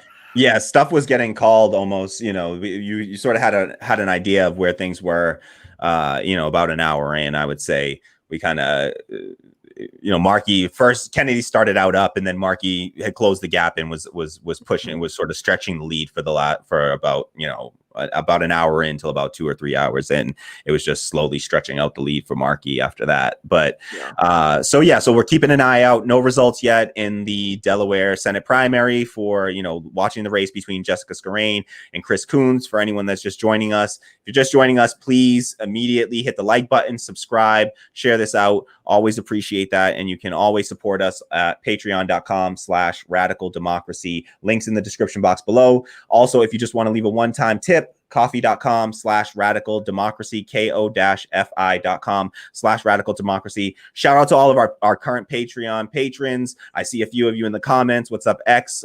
Shout out to X, who's over there in Hawaii, watching us from Hawaii. We have folks all over the country, all over the country and all over the world supporting, actually. And so it's really, it's literally what gives us the ability to continue to exist and to grow. And so we need the support. We don't have, billion-dollar pharmaceutical companies, paying advertisements. Fossil fuel industry isn't funding us or are going to be dropping any ads on us here. So we need your support, as just grassroots support is how we're going to build this. And here at Radical Democracy, we are building a democratic workplace, what Richard Wolff refers to as, 21st century socialism, democracy in the workplace, one worker, one vote on all major decisions. Shout out to our producer, Tammy, who's holding it down in the background and keeping this thing going. So always appreciate that, and moderating in the chat. And I appreciate all that. So shout out to Tammy as well. We want to pay her for her labor. We do believe in that. And so please support the show, patreon.com/radical democracy. I'll pull up some results soon, but there's still no results, folks. Nothing to worry about there.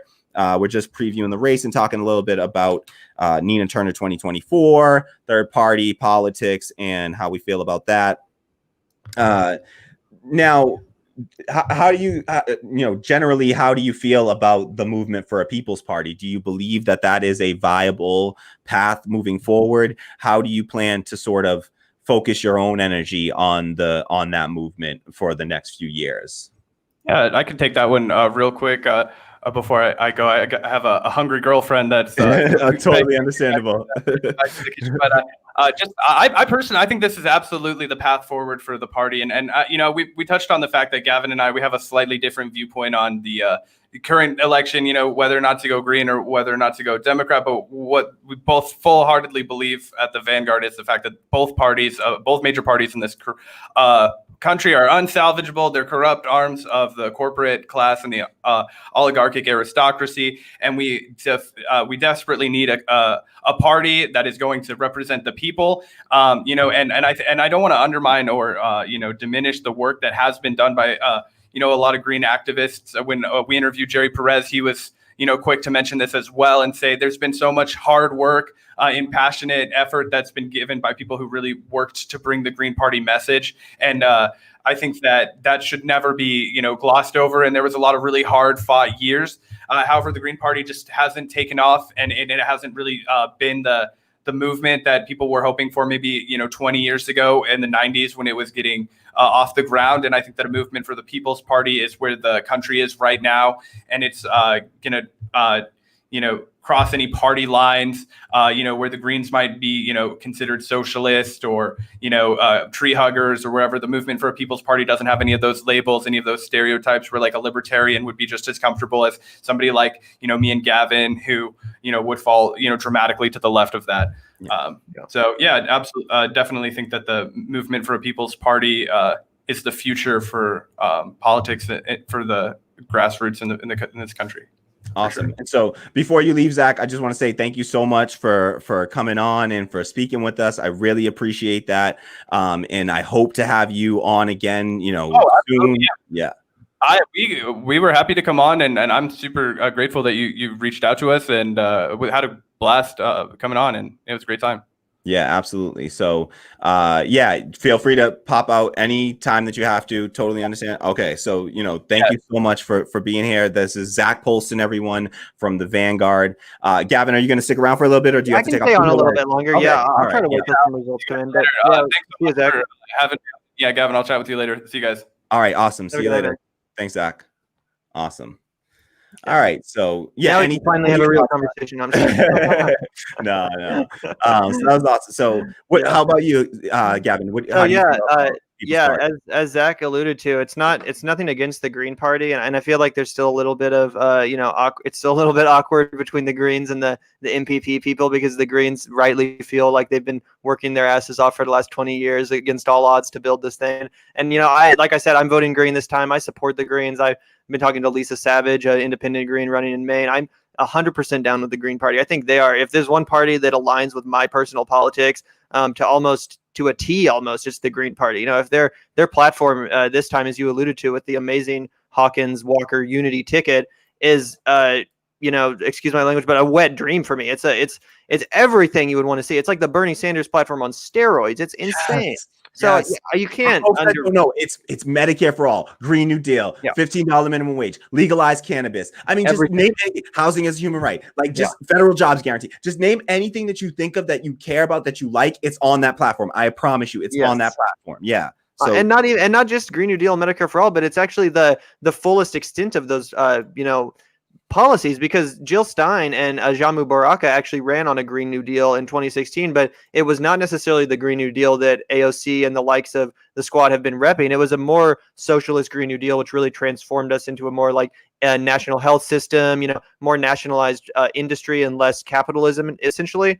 So they're running on an even less watered down version of Green New Deal, Medicare for all these policies, which have taken over the left thanks to Bernie and the squad and everything. So I think Jill Stein is the one who popularized cancellation of student loan debt. When Jill Stein came out in 2016 and said it, I thought it was a joke. Back then, I was seriously like a centrist at that point. I called myself things like fiscally conservative, but socially liberal. I would say things like that, not having no clue what it meant, until somebody actually started asking me about policy. Yeah, and now it's pretty mainstream. Yeah, and I heard that cancel student loan debt, and me sitting with $100,000 of student loan debt that only keeps going up and up every year, even though I pay down on it, it just goes up. And still, I was sitting there saying, "Oh, come on, what a joke, that's a And then when you actually look at it and look at the details and the data, it's like, no, wait, we just literally gave away $6 trillion in that Republican tax plan, the tax cut to the rich. We gave away $6 trillion and then offset it with $4.5 trillion of spending cuts. So they talk about it being a $1.5 trillion giveaway to the wealthy, but it was actually a $6 trillion giveaway to the wealthy, with $4.5 trillion more coming off the backs of the poorest, most marginalized people in our society.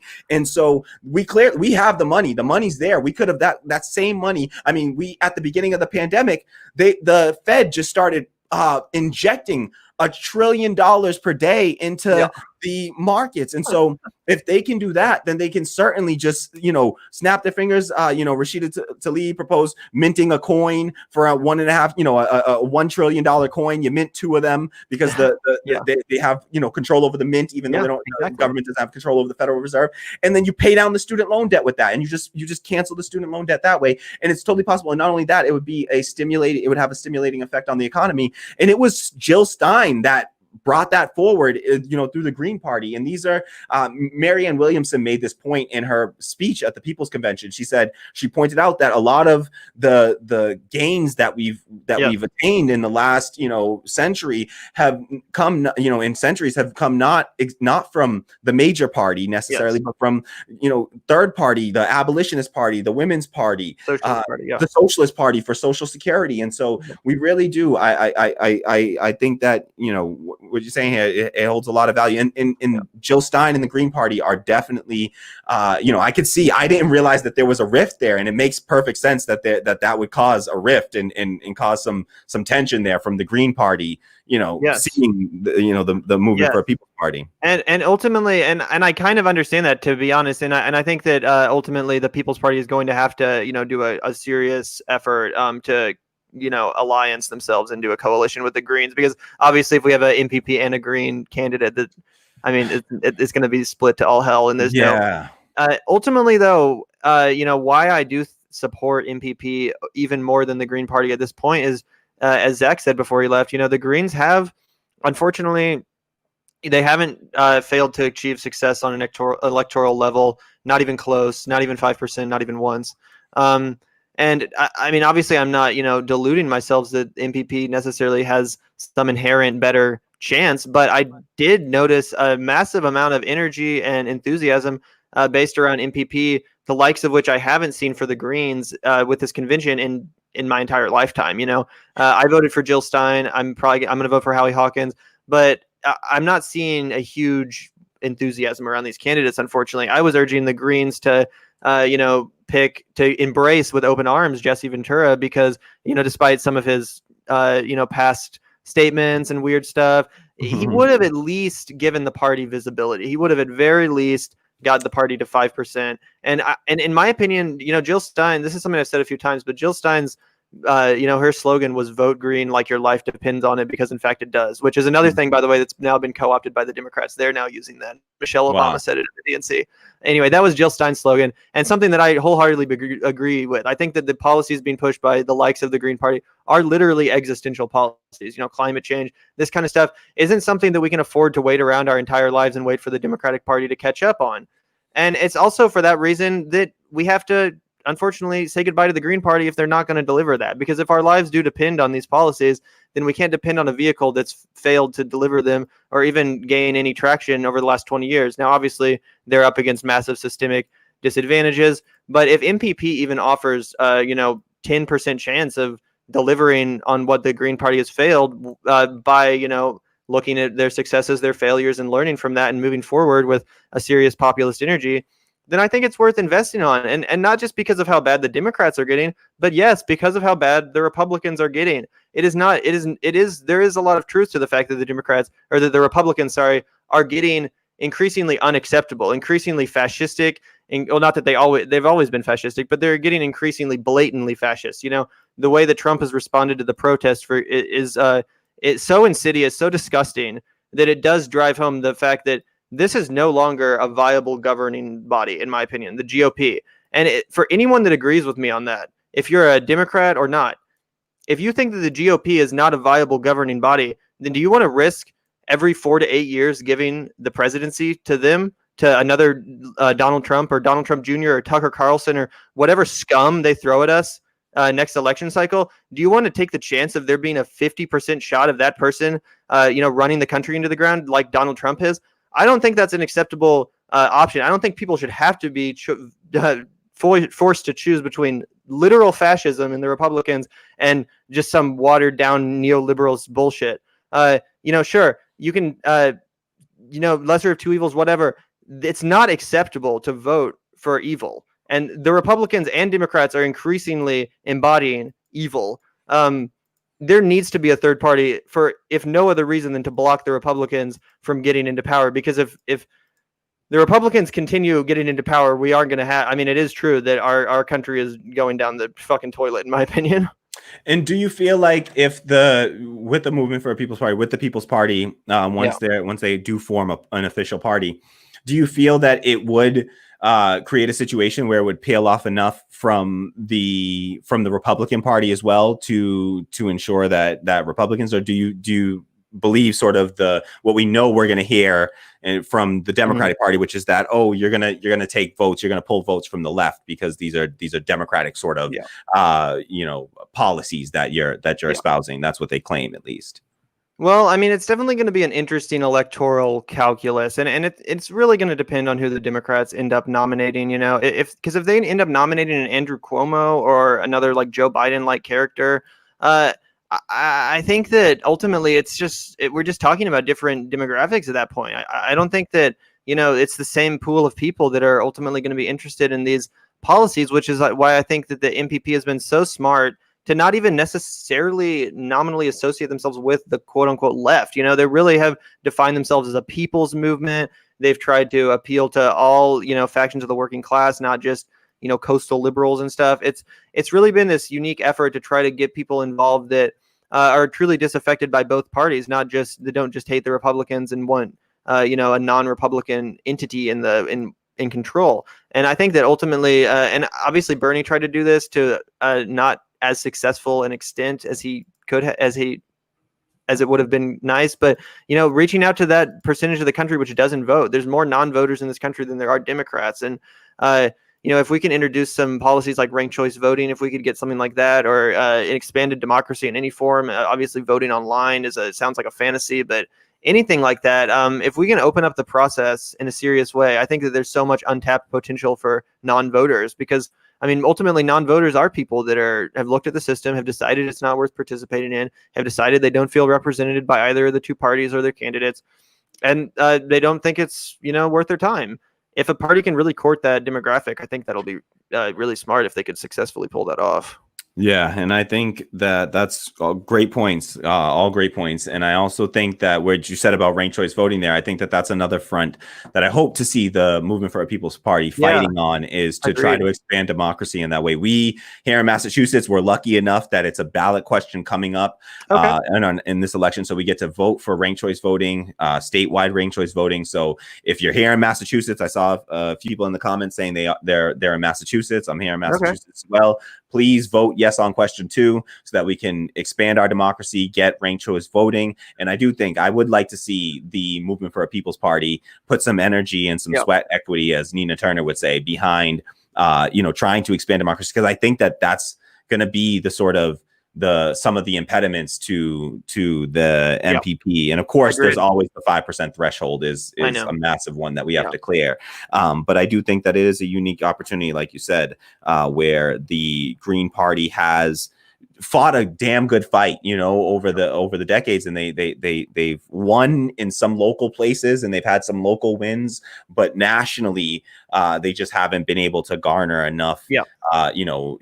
As Jerry Perez was saying in your interview with him, they haven't built up the infrastructure nationally in order to do so. And I think that it's something that the Movement for a People's Party may be uniquely poised to do. And I think that, honestly, like you said, it's kind of just like people have an association when they associate with the Green Party. We mentioned that earlier, sort of. Zach also mentioned it about the environmentalist thing, the tree hugger sort of mentality that gets associated with it. And so I think that it's a unique opportunity, and I really do hope.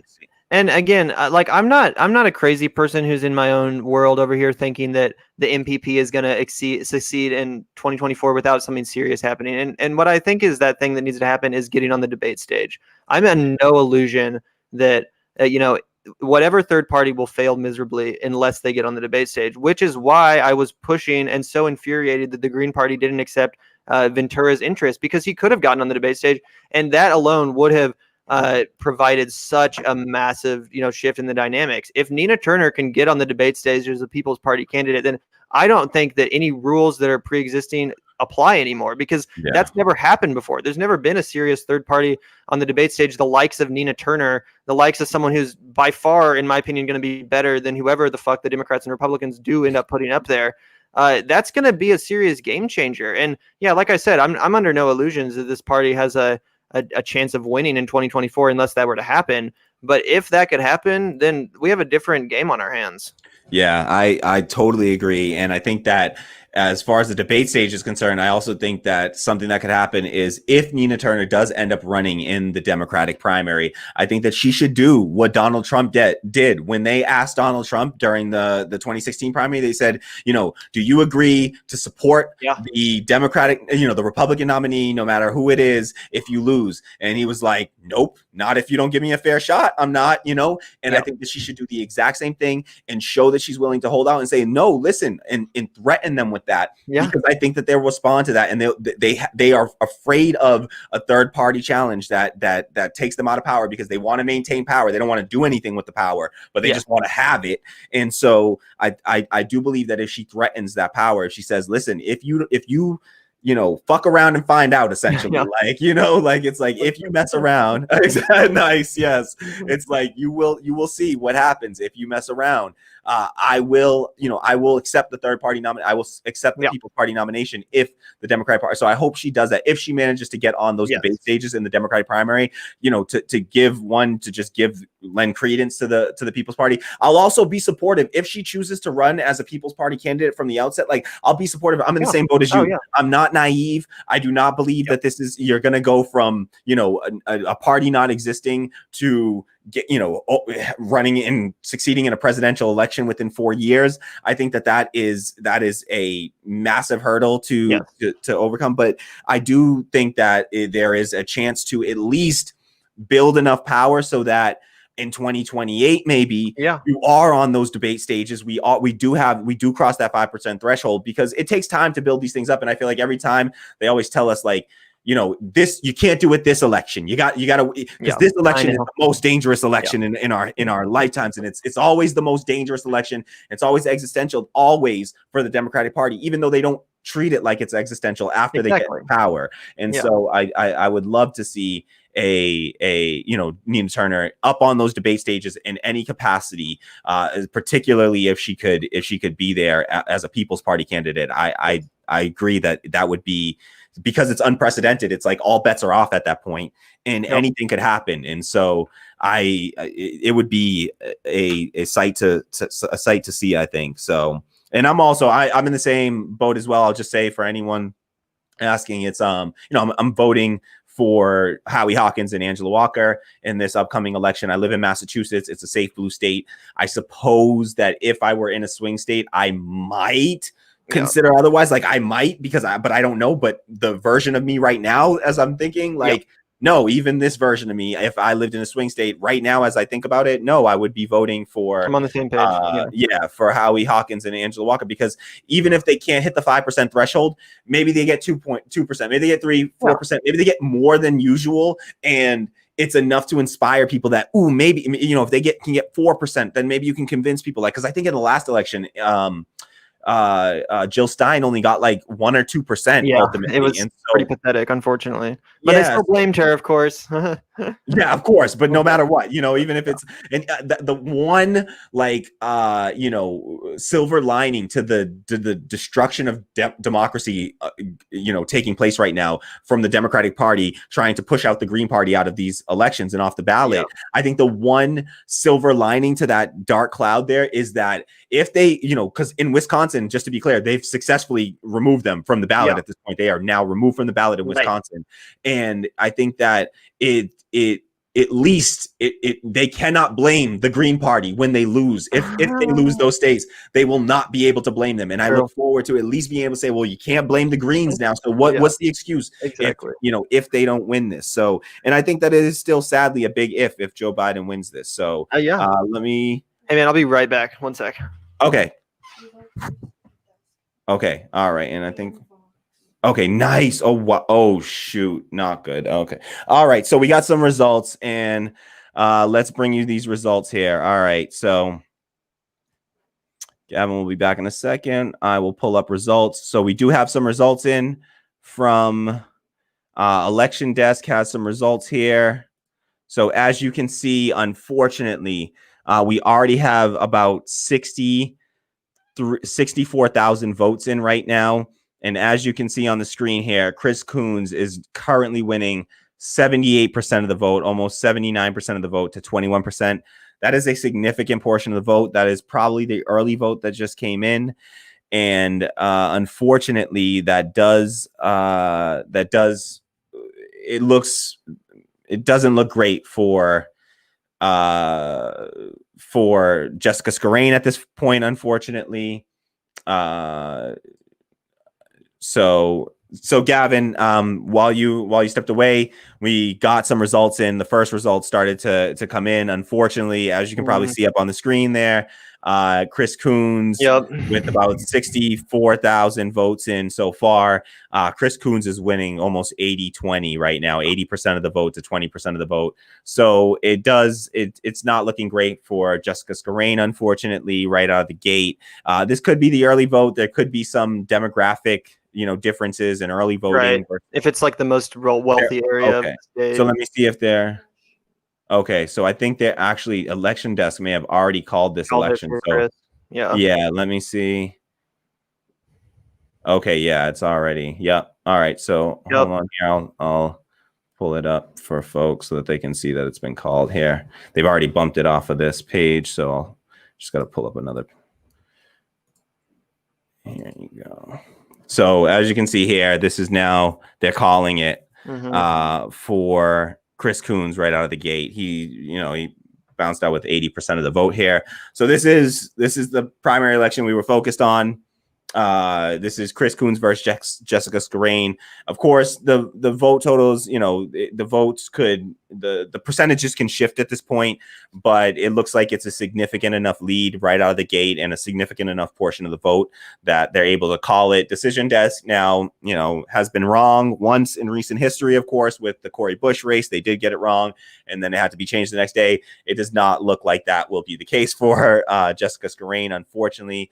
Tonight, this is a very significant lead that Chris Coons has taken very early on. So Yeah, unfortunately, it looks like we won't be getting the good news that we hope for from this. Do you have any thoughts immediately, Gavin? Anything? Yeah, my one thought would just be that, Coons hasn't necessarily been the highest profile senator for your average person, your average voter, your average Democrat probably just associates him with, the party. They don't necessarily view him as a threat to any sense. They probably just kind of think he's your average Democrat. There also hasn't really been any like scandals associated with him recently. We saw in New York, of course, Elliot Engel was under fire because he was at a BLM march where he basically said, like, I'm only here because of my primary.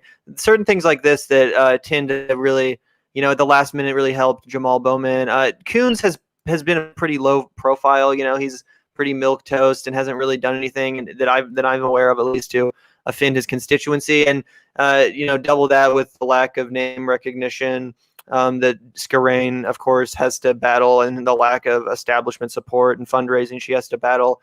Of course, it's not necessarily the most surprising result, but still unfortunate. I thought she was a great candidate. I really enjoyed interviewing her when Zac and I did so. And I hope she runs again, if not for the Senate, for House. I think she's a great candidate, a unique communicator, and someone that has a future in the left. So, I'm not too shocked, but it does suck. Yeah, I agree. I think that she does have I hope that this does not discourage her in any way.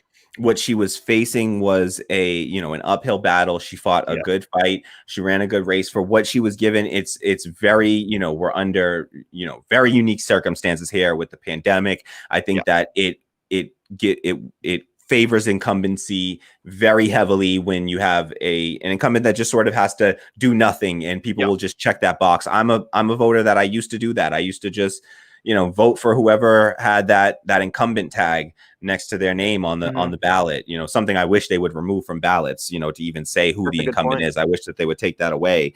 But I used to do it. So I know that folks do that when you don't hear anything, when there's no big controversy, unfortunately, and we're in the middle of a pandemic where the door knocking just cannot happen the way that it usually would. And I think that's where the power for the grassroots movements are. And so I just think that this pandemic is uniquely, suited for, and Delaware is also a pretty small state. I don't really think there's a big city in Delaware, so she didn't really have as much of a activist left base to support her and kind of fundraise for her and stuff. Obviously, Cori Bush was in St. Louis, and she had already established herself as an activist in the community. Of course, some of the other victories we saw in New York and other places in more urban centers with a lot of activist energy. That definitely helps, as well as the protest energy. Scarane, of course, didn't really have that going for her in this race. So, yeah, it definitely was an uphill battle. Yeah, absolutely. So I think that I hope that this does not discourage her in any way from running again. I think that it will be different circumstances next time around if she runs again. This would be, I think that their last Senate election was 2 years ago. Kerry Harris facing off against Tom Carper. So as Brian Dew says here below, we have shout out to Brian Dew, one of our Patreon supporters, says, for context, Delaware Senate 2018 primary, Kerry Evelyn Harris, amazing candidate versus centrist Carper. Carper had 56,000 votes, 65%, and Harris had 29,000 votes, 35%. So, 2 years ago, Kerry Harris ran also a good campaign against Tom Carper. Similar situation where Tom Carper sort of doesn't really rile, cause any sort of stir or anything like that. Yeah. And there's this idea in Delaware. It's called I forget what they call it, but it's this idea that you don't challenge incumbency. It's just the Delaware way, they call it. So there's even a name for it called the Delaware way. And so that's typical sort of in Delaware to not challenge the incumbent, because there was some weird race that happened where something happened and the Republican ended up getting challenged, and whoever beat the Republican in the primary ended up losing in the general. And so they try to use that to say that you shouldn't challenge incumbency. Yeah. So I think that what Jessica Scarane here did was courageous, already. Yeah. And so, 20% this time around, I think that she would fare far better when she can get some grassroots support, people knocking on doors. And I just think that a lot of folks sort of have tuned out in a way from their usual activism, because you're just stuck inside, and so you don't feel an outlet. You don't feel like there's any outlets. I know that I have to admit I've done less sort of volunteer work than I would do normally, which is odd, just because I enjoy the door knocking and the getting out there and talking to people, and I think that is sort of where the power lies for grassroots movement. So not as you said, not surprised by the result of it, but disappointed for sure. Wish that she could have just honestly just had a better showing, so that it wouldn't discourage her in any way from running again.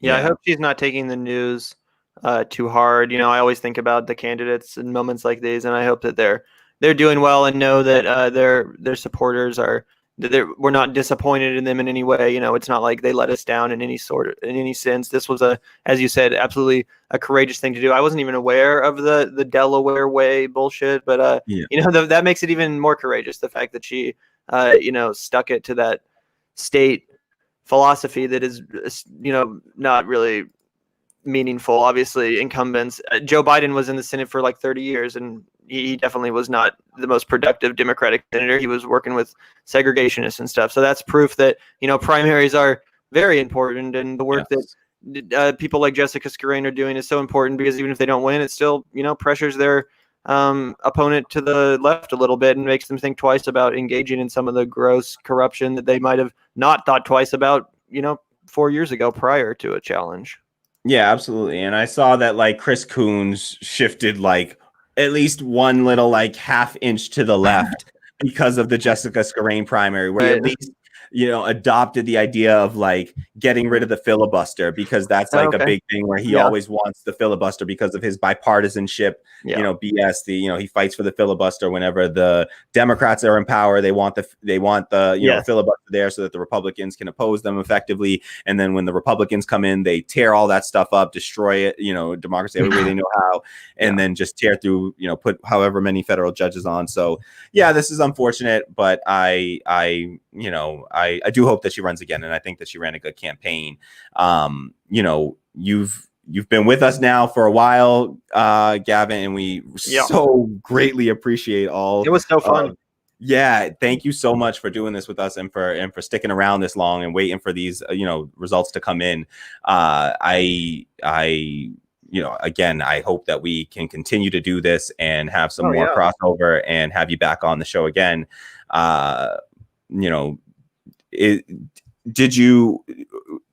Do we have any comments or questions that we want? Did you want to stick around for a few more minutes just to maybe take a couple of questions from the audience? Cool. And all right, and then I can. Thanks so much for inviting Zach and I on tonight. We had a great time. We've never actually done a live stream on YouTube before, so this was a bit of a first for us, and we thought it was a great time. You're a great conversationalist. We really enjoyed your perspective on everything, and can't wait to continue engaging. So that's awesome. I second everything you said.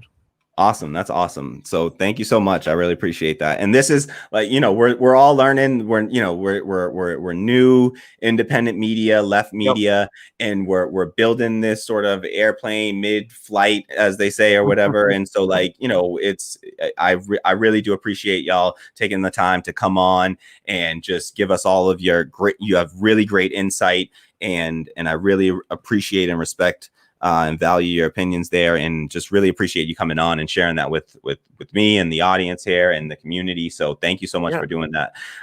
You want to get to Tammy, if you want to grab a couple comments, we will take a few comments. Steve says, sadly, Jessica Scarane is virtually invisible online except in interviews. It seems like she probably planned for a rigorous ground game and COVID screwed her up. She only has 73 followers on YouTube. Yeah, it's a tough thing. John says, how is this correct when she has 20,000 or plus followers on Twitter? Most of those people prior in Delaware, unfortunately.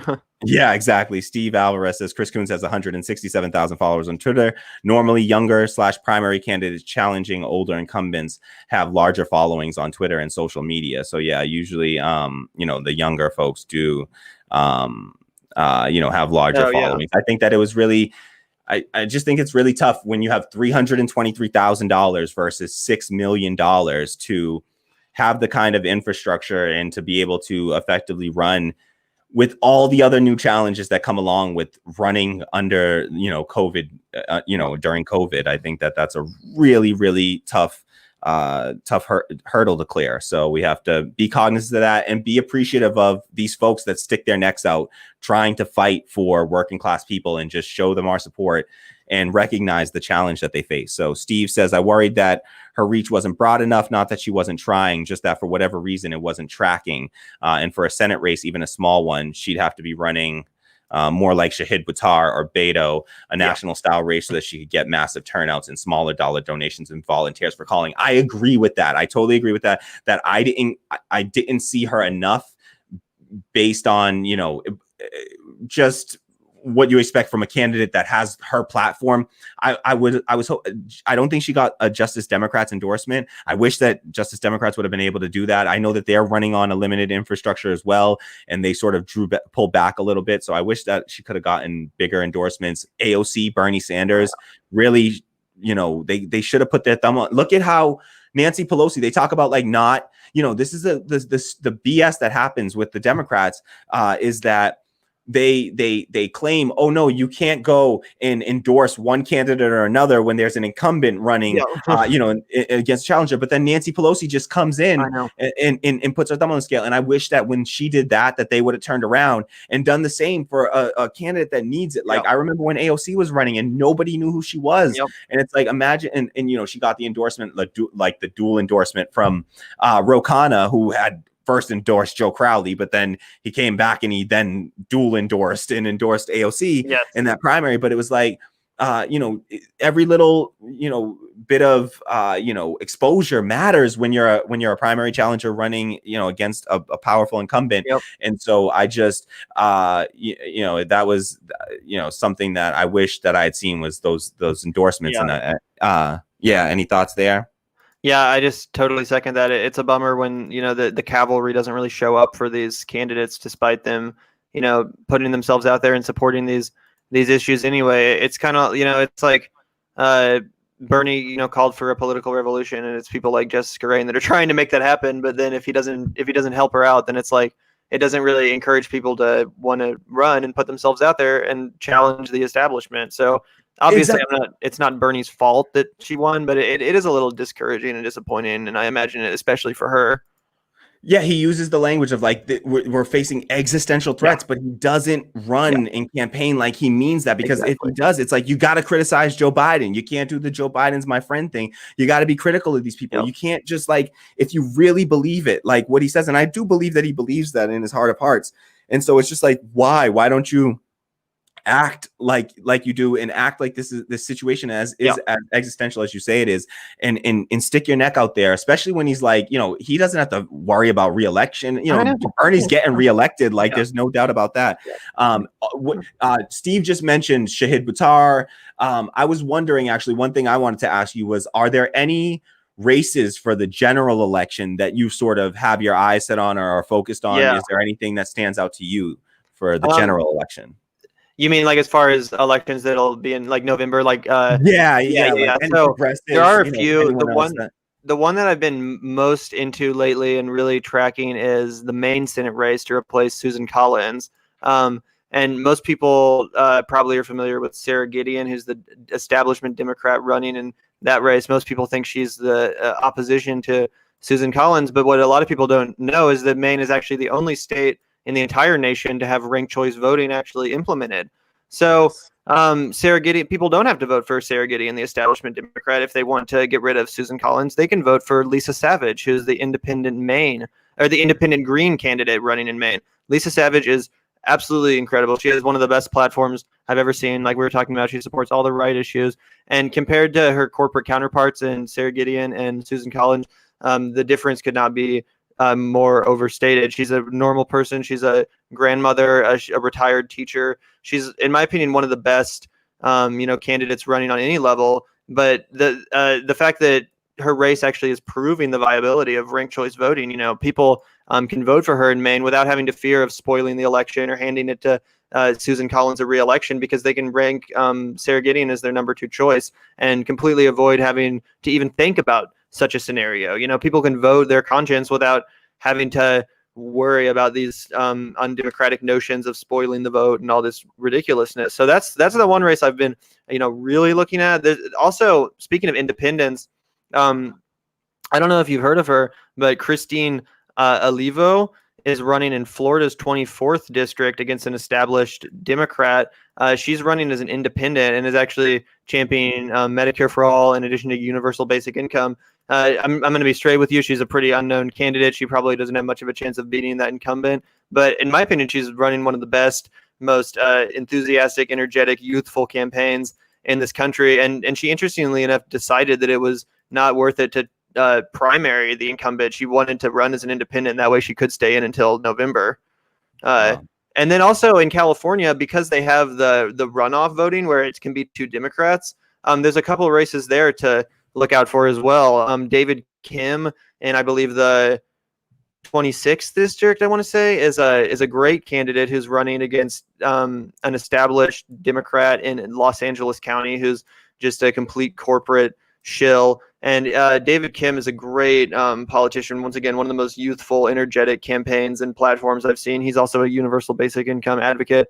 And also in California, in the neighboring district of the San Fernando area, is Angelica Duenas, who's running an amazing candidate endorsed by Our Revolution LA and some other great organizations. She's an amazing candidate who's running against, their names escape me, but another completely unmemorable corporate Democrat shill. So yeah, Angelica Duenas, David Kim, Christine Olivo, and Lisa Savage are the four that I really, really like right now. That's awesome. And in my correct, you recently interviewed Christine Olivo, right, on your show. All right, awesome. Yep. So please, if you'd like to hear from Christine Olivo directly, please check out that interview on at the Vanguard. If you haven't already, for everyone watching, please do me a favor and head over to the Vanguard on YouTube. Links in the description box below, and also at the Vanguard blog. Check out their blog, and please support fellow left independent media. And so check out their interview with Christine Olivo. I've watched a ton of interviews that y'all have done, and I really enjoyed them. I don't have the courage yet to even ask folks to come on the show or do anything like that. So it's really cool that you're doing that without having this whole background in journalism school and nothing like that. You're really doing that with just this is what independent media is, and it's really awesome to see. What I've noticed is that, especially because of the pandemic, most of these candidates, they're actually, it's never an issue because they're, as we've talked about with the Scarane race, they're looking for any way possible to get their message out there, to fundraise, because they're at such an insurmountable disadvantage to these corporate funded establishment candidates that, they'll go on my random ass podcast because it means that someone might donate to them. So, it's as simple as that. And Zach and I have been more than happy to provide these great candidates a platform. Even if just, 50 or 100 people watch a video, it's still 50 or 100 people that now have heard that message that might donate. And that's what it's ultimately about for us in the Vanguard. What we've been doing lately is just in any way we can trying to amplify the message of these amazing progressive candidates. Yeah, and I think it's really important work that you're doing over there at the Vanguard. Seriously, it's it's the kind of thing that I'm watching you guys, and I keep on having to constantly remind myself, don't get too caught up in the mainstream stories and lose too much focus in there, and try to actually do what because I don't yet really recognize myself as media in that way yet. And so, but I want to sort of what you're doing, be the media that I wish I saw, that I wish I had, and try to highlight these folks and highlight the stories and the elections and the different stories. It doesn't always have to be just electoral. It can be other facets of activism, and try to highlight those things and highlight those progressives and folks that don't get the attention normally, the stories that the mainstream media sort of ignores. You can see it happening with the Julian Assange, Edward Snowden stuff, and anything that the mainstream sort of is ignoring. Sometimes I have to always keep constantly reminding myself not to get caught up in that, and to keep the focus on these sort of lesser known candidates, so that they can get the attention that they deserve and that their races deserve, until we can grow our platforms to be a real platform that can benefit them immensely, where it's when you have and I really do believe that we'll be seeing the Vanguard 5, 10 years from now, building up a massive following. So I think that you'll have a real chance to I appreciate it. affect and the same for your show. I think whenever you do decide to start interviewing people, or if you decide to make that jump, I think people will love it, man. I'm someone who always has considered myself socially awkward, introverted. You seem like you'd be way more suited for this kind of thing. You seem like a very dynamic and extroverted kind of guy. So I think I don't know what's holding you back at all.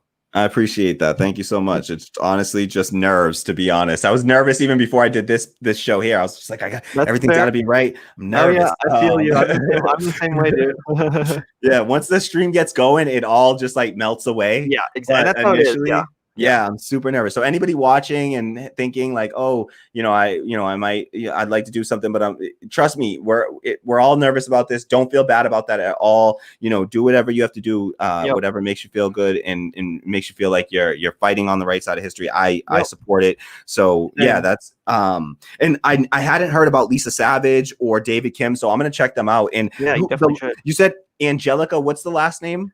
Duenas, Duenas. Okay, awesome. So we'll definitely check them out and try to keep an eye out. I saw somebody mention Paula Jean Swearingen in the comments. Yes. That's one that I'm definitely. I forgot about her. Yeah, Amanda Rollison says Paula Jean Swearingen in West Virginia. Amanda Rollison, I agree 100%. And also, I love Lesmis24601 says, huh? Oh, Les Mis. Okay, I'm so stupid. Oh my gosh. Okay, I love Les Mis. Thank you, Tammy, for the correction. Paula Jean running for Senate in West Virginia. Phone bank for her. Yeah, I've done phone banking for Paula Jean in her last election when she ran against Joe Manchin. Yep. I think Paula Jean is an amazing candidate. I think that she was featured in that documentary. Knock Down the House alongside AOC and Amy Vilela and Cori Bush. And Amy Vilela was another amazing person that I just wish, she was amazing. And so, yes, I'm definitely looking out for Paula Jean Swearingen. That is a very important race. I think that Paula Jean has a real chance to win as well. There's also in West Virginia, someone named Hillary Turner who's running for Congress. She's really cool. We've had her on the podcast. Also in Texas, there's Mike Siegel and Adrian Bell. Both of them. I love Adrian. I saw your interview with Adrian Bell, and I was like, "Whoa, these guys are Adrian." Cenk Uygur nicknamed her Liberty Bell. That's awesome. Yeah, and so I found out about her. I joined the Justice Democrats when they started the Justice Democrats and was donating to her. So she was endorsed by the Justice Democrats in her first race. And I watched was she not endorsed by them this time around? I saw that she wasn't. Yeah, I think they really scaled back their effort because they felt like they spread themselves too thin in 2018. And so they were trying a new strategy of sort of honing in on specific elections, and they had a different parameter for which elections they were going to be focused in on. It's like because they looked at which races they won, and they sort of used that to inform which races they were going to support this time around. So unfortunately, they sort of scaled back their operations in a way. Even though they grew and they gained more money, they honed in on specific elections. And I don't know if I totally agree with the strategy. I wish they would have endorsed more, at least gave their endorsements to candidates that are running on the same platform. Right, like Adrian or Jess Scarane, because even if they don't give them money, even having that endorsement is meaningful. Absolutely. I sadly, shame on me, but I do pay attention more when I see folks get those sorts of endorsements or DSA or Sunrise Movement. I definitely pay attention to like those groups endorsing folks for sure. So that's how I found out about Mike Siegel. I mentioned him too in Texas. He was endorsed by Bernie Sanders. I never heard of the guy until Bernie released his endorsement list. But then as soon as I checked out Mike, I quickly realized he was by far the best candidate in that congressional district. So yeah, he's another one to check out. He made it through his primary and is repping some real a great platform in Texas. That's awesome. Yeah. So I think that there are some, I'm also interested in the Shahid Buttar race. I think that I would love to see Nancy Pelosi be removed from power, but I know that's another uphill battle. He's had to deal with his own set of it's just these messy allegations. I came out with a video in support of Shahid Buttar. I will say, I think that the issues that were stated, I think by and large were, particularly the stuff from the campaign staffers was just what you're sort of, it's what I believe to be typical and what's sort of expected in a when you're running a massive campaign. And I think that Shahid Buttar was certainly concerned and had sincere and genuine concern for those issues, and did his honest best to try to avoid anything like that. And I think that was really unfortunate that before going to him, they went to the media immediately. And I also, there's a clip from Michael Brooks, who used to do the Michael Brooks show before he passed away, unfortunately. And he talks about the difference between program and rhetoric. And I just think, and he talks in there about how if you're in some small, like, niche local group, that the rules of etiquette can be much tighter. The smaller the group, the tighter the rules of etiquette. Like, you have very tight rules of etiquette in, like, personal relationships. You can set boundaries, and it can be really, really particular. But the bigger the movement that you're a part of, the looser the rules of etiquette have to be in order for us to be able to build effective movements that aren't unwelcoming and just distractions. And so we really have to focus on the program versus their rhetoric necessarily. And I think that what happened here with Shahid Buttar was mostly just folks feeling sort of personally offended by certain behaviors, maybe, and putting that ahead of the actual movement to fight for working class people, and recognize that, like, Nancy Pelosi is a serious threat to masses of people, and she's against Medicare for all, and just that alone is like, there are nearly 50,000 Americans that die every year from a lack of health insurance, and 500,000 more that go bankrupt. That is substantive, material difference in impact of having her removed from power. And so I think that that should be where the focus is on the left. And unfortunately, it's unfortunate what happened to Shahid Buttar. Yeah, so it's truly unfortunate. And obviously, of course, Alex Morse too, who he touched on, his, the allegations against him are even more cooked up, even worse bullshit. I think that the Shahid accusations, the kindest interpretation you can give it is that, like you said, there was some genuinely hurt or offended staffers that felt like they, were on the receiving end of Buttar's anger, which maybe was true. But the Morse allegations, the allegation was literally just that he was a gay man having sexual intercourse with other gay men. Like, I mean, that was as far as it went. So that was even more unfortunate in my opinion. And again, it's just like, it's one of these things too, where it's like the establishment is going to come for you if you decide to challenge them, and they will, release the most damning possible cooked up thing they possibly can. And I think that if we want to build a strong left, then we, as the grassroots of the left, we have to be the ones that have this responsibility to not allow things like this to distract us from the goals that we have, because this is all they have to do. If all they ever have to do is just, the thing is, if you're running on the left, odds are you're an imperfect person. We need imperfect people, because those are the people that have faced challenges in life. They faced adversity. I want someone that's faced adversity. There was Michaela Wilkes, was somebody who had been arrested. She was, went to jail. She went to juvenile. I want somebody that's been close. Close to the pain and understands the struggle of working class people. And so if that's what we want, then, and we want that class representation, then we need to recognize that means that inherently, just those people are going to be flawed individuals, and we have to recognize that, and also just recognize that people are human, and there's going to be sort of the human issues that happen, microaggressions, things like that, and we can't let that deter us from the movement and the larger goals, and allow that to deter the movement, because otherwise then we're just like bickering and infighting instead of actually achieving real gains for working class people.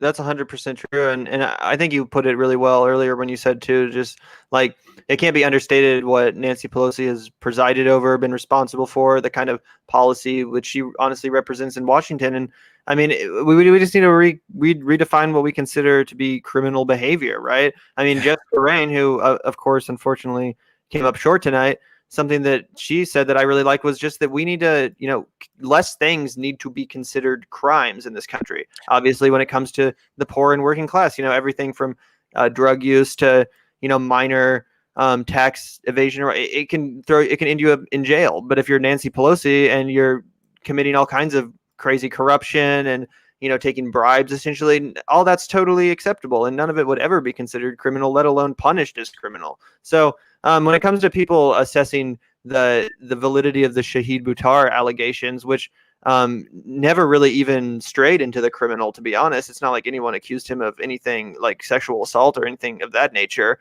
So, yeah, even if the allegations against Buttar are accurate, if we redefine criminality, then I think Nancy Pelosi is 10 times the criminal.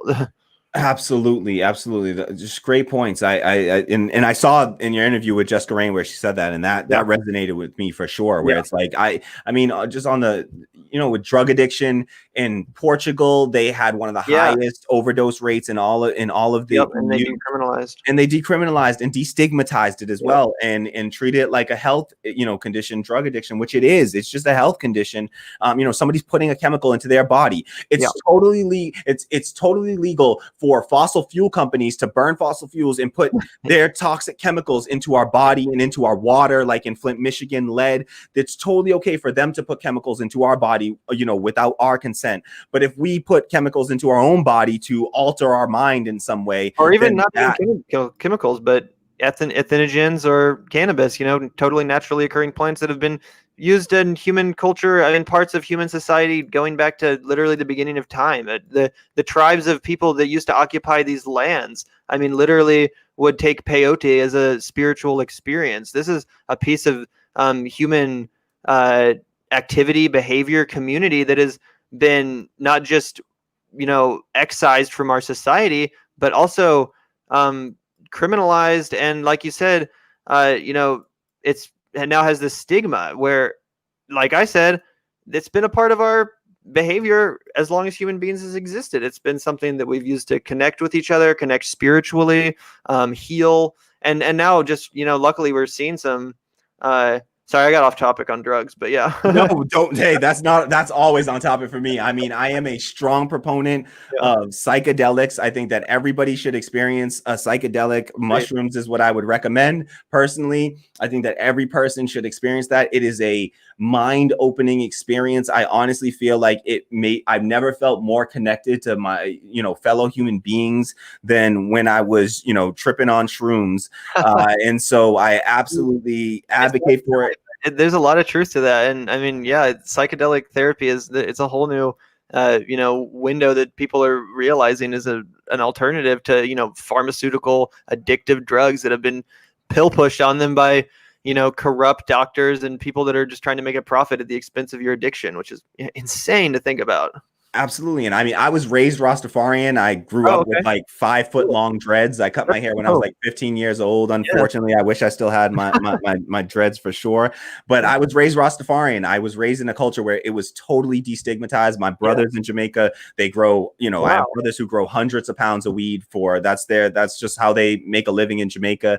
My parents both smoke. I smoked since I was younger. I saw some cannabis content on your channel from earlier. Is that what that? This channel actually started as a cannabis like grow journal sort of channel, and I don't know, that might screw me up for monetization on YouTube. They're probably going to deny me monetization. I'm gonna have to delete all my weed videos, unfortunately. But I actually started the channel as a grow journal, and I did like an indoor grow in Massachusetts as soon as they legalized it here. Okay, I did an indoor grow because I lived in Jamaica for like 3 years. I grew cannabis in Jamaica. I went to high school there. Jamaica? Yeah, no, it's not. Sadly, I think they've recently decriminalized it since I've left. They've decriminalized it, but it's still not totally legalized, unfortunately. That's and when you lived there for 3 years. I lived there for 3 years, and when I lived there, it was like, people had they would get raided, but like helicopters would fly into your what they call your bush, and like people would get but usually like cops would come and they would like look for a bribe. If you bribed them, you could get away and like give them enough of the weed, maybe. Exactly. If you don't, they'll just burn your whole field down. And so well, at least it's decriminalized. Given the culture of Rastafarianism and stuff, that's insane to think that the Christians have all the political power in Jamaica, and so the Christians in Jamaica are more anti-weed than like anyone, like like people think of Jamaica and they'll think like, oh, it's like a pro-y kind of place and stuff. The Christians who have power, because like the Rastafarians are there, they hate it and they fight against it. And so politically they've held power and they've been able to keep it like criminalized. And so I totally agree. I think that decriminalizing drugs is the move that we have to make. And I really appreciated Jess Scarane's take on that. When she said that, it really resonates, because I mean, this is like, why are we punishing people for these non-violent offenses? I think that we should be letting all these people, we crowd prisons. It's it's legalized slavery. We have slave labor. They're fighting fires over in California for like $1 a day, while firefighters can't get get jobs, and they use it as a threat to the firefighters too that are unionized and stuff, to say, oh, listen, we'll just take free labor, slave labor from these things if you don't accept whatever conditions we put forward to you. So I totally agree as far as the legalization is concerned. Right. And I think that's the move we need to make. So I think that is a great note to marijuana. So thank you so much for being here with us. I really appreciate that, Gavin. I've held you here for way too long. It's 10 o'clock now. I've held you up here for about, what is it, 3 hours now almost? So it's been a great night. I mean, I didn't really have much going on tonight anyway, so I appreciated the chance to hang out with you, and let's do it again sometime. Maybe one of those races we were talking about. I mean, I guess that'll be on November. So, I mean, people have a lot else on their minds at that point. This is the last primary that we're going to see, really. The next, I think that Louisiana technically has like a primary on November 3rd or something, and then they do like a runoff in like December for some reason. Yeah. I think you're right about that. It's like a jungle style primary or something weird like that. Yeah. I see a comment here from the social historian, says, I love to see this collaboration. Amazing. That's awesome. Yes. Yes, we appreciate it. Mark McKeever, one of our Patreon patrons, says, great guests. Shout out to Mark McKeever, who's a big supporter of the channel here. Thank you so much, Mark. And I love Les Mis.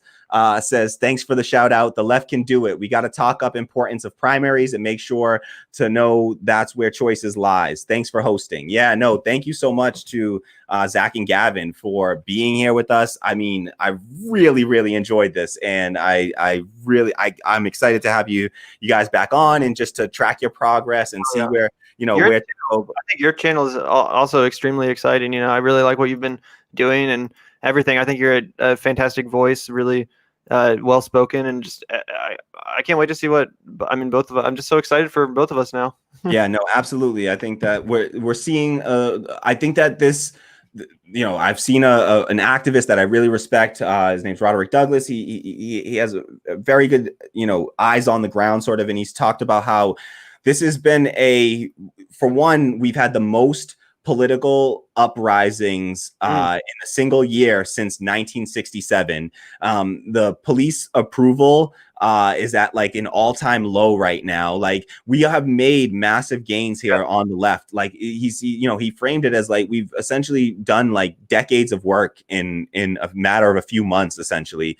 And so I think that I think that independent left media is a part of that movement. And I think that we are going to, now there's all kinds of challenges. It is an uphill battle for left media. When you're speaking out against power and you're talking truth to power, then you don't get the same. It's much easier. If we went around and we touted the neoliberal, establishment line, like we would be on CNN and MSNBC and they would love to have us on, but we're not, left media, we just don't have those same advantages because we're not willing to kiss the ass of these, corporate stooges. And so we have to get our support from the people, just like these candidates have to get support from the people. And so, please support, like, subscribe, share, head over to Zac and Gavin at the Vanguard, check out their blog, thevanguard.blog. But please, I really want everyone, all of my supporters, please head over. And Mark, I see you in there. I know Mark will do it. I know Shin will do it. I know some of y'all will do it. So please head over.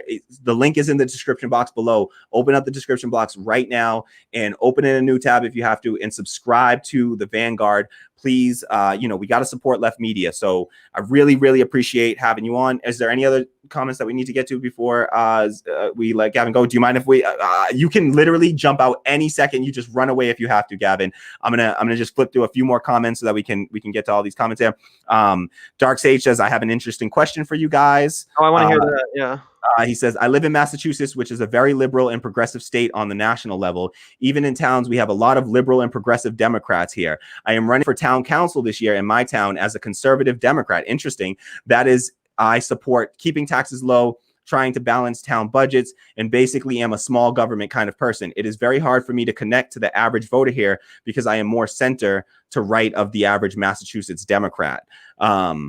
My question is, on a town level, which is vastly different from a national or state level, how can I appeal to more liberal and progressive Democrats? So how could somebody who considers themselves a conservative Democrat appeal to more liberal or progressive Democrats at a sort of local level? Do you have any thoughts on that? I know I have a few. The person is a conservative, like a moderate Democrat, essentially. Exactly. They say they're a conservative. They believe in like keeping taxes low. They literally like a conservative, like low taxes, small government. They say low taxes. And I mean, in my opinion, I think there's a lot of crossover when it comes to the whole small government libertarian ethos. I mean, I identify with a lot of that, and I'm someone that advocates for socialism, which is the opposite of small government. I advocate for universal basic income and Medicare for all and all these policies, which would not be considered small government. But I still do find myself with a lot of common ground with the libertarian-minded people, just because I am an anti-authoritarian-minded person. I don't like the concept of,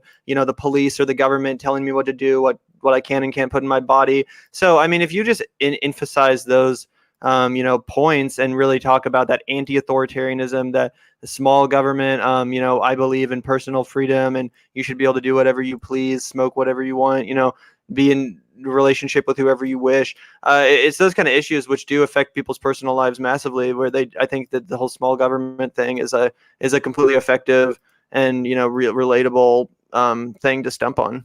Yeah. What we were saying earlier about, decriminalizing drugs, that's about small, that decreases the size of government. You have less prisons, you have less, policing that is necessary. So that absolutely reduces the size of governments. And that's something that I think that you can fight on. I Love Les Mis also says conservatives usually want big money out of politics. I think that's another thing that we find a lot of crossover between the left, particularly the libertarian left, and the right, is to say, you want big money out of politics. That's a platform that I think anybody will support. And if you're fighting on those fronts, I do think that you can garner support if that's what you're focusing on. So good luck in your local race there. I do wish you the best, and hope that if you really do, commit to these things. I personally, if you really believe in small government, if you really want to fight for small government, I would suggest personally looking into the movement for, and I don't think that this is a winner for politics necessarily, but if you're talking about the real change that's going to bring about a smaller government, then what I believe in here is what Richard Wolff espouses, and that's democracy in the workplace and building workplace democracy. And if we build that up, then people don't need to have, big, like, we don't have to have these huge, like, nationalized, entities. Like, I do believe in certain things being nationalized, healthcare and things like that, but still working, operating democratically. And if they do, then they can exist outside of the government. No more do we have to have it's not like the old socialism where it's all centralized and the government is controlling everything and it's centralized through the government. We've seen some failures there. What I'm talking about is decentralizing that power and allowing the workers to control the means of production entirely, and then they can build their own democracy within their own workplaces, and they can operate within democracy there. I think that that's the real place that we get actual, people, once people start to get a taste of democracy in the workplace, I think that they'll have a real thirst for it in their politics. And so I think that that's another front that you can fight on is, look into the workplace democracy movement, check out Richard Wolff, and also look into folks like Wolfpack who are fighting for getting money out of politics. Maybe you can, if you were to support getting money out of politics, I think that there's a local chapter of Wolfpack in Massachusetts that I think would support you. So look into those things. And as Gavin said there, I think that there are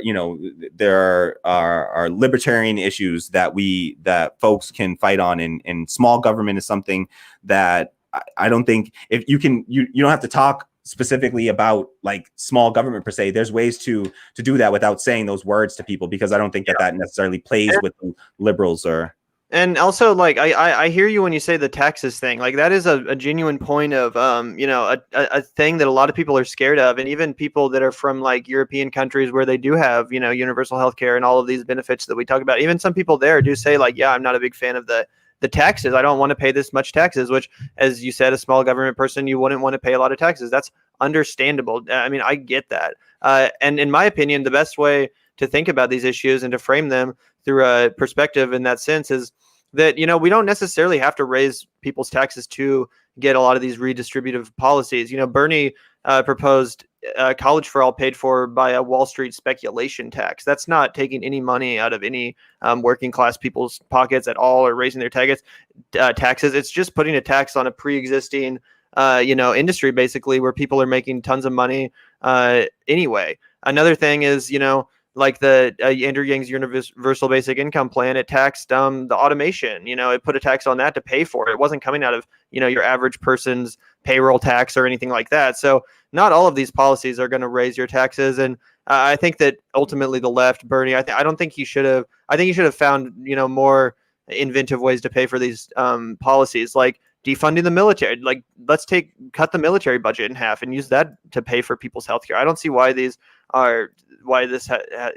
things can't be talked about. I think that's totally valid. That's such a great point too. If you're talking about small government, the first thing that you should be talking about is, if you're trying to win over people on the you know, progressives, is let's cut the military budget. That's a real way. If you're serious about smaller government, then that's what I would focus on. Is, you know, we have the military budget is absurd at this stage, and it goes into fighting, destroying, land and people in places that we have nothing to do with, that aren't making us any safer. If anything, it's making us more unsafe.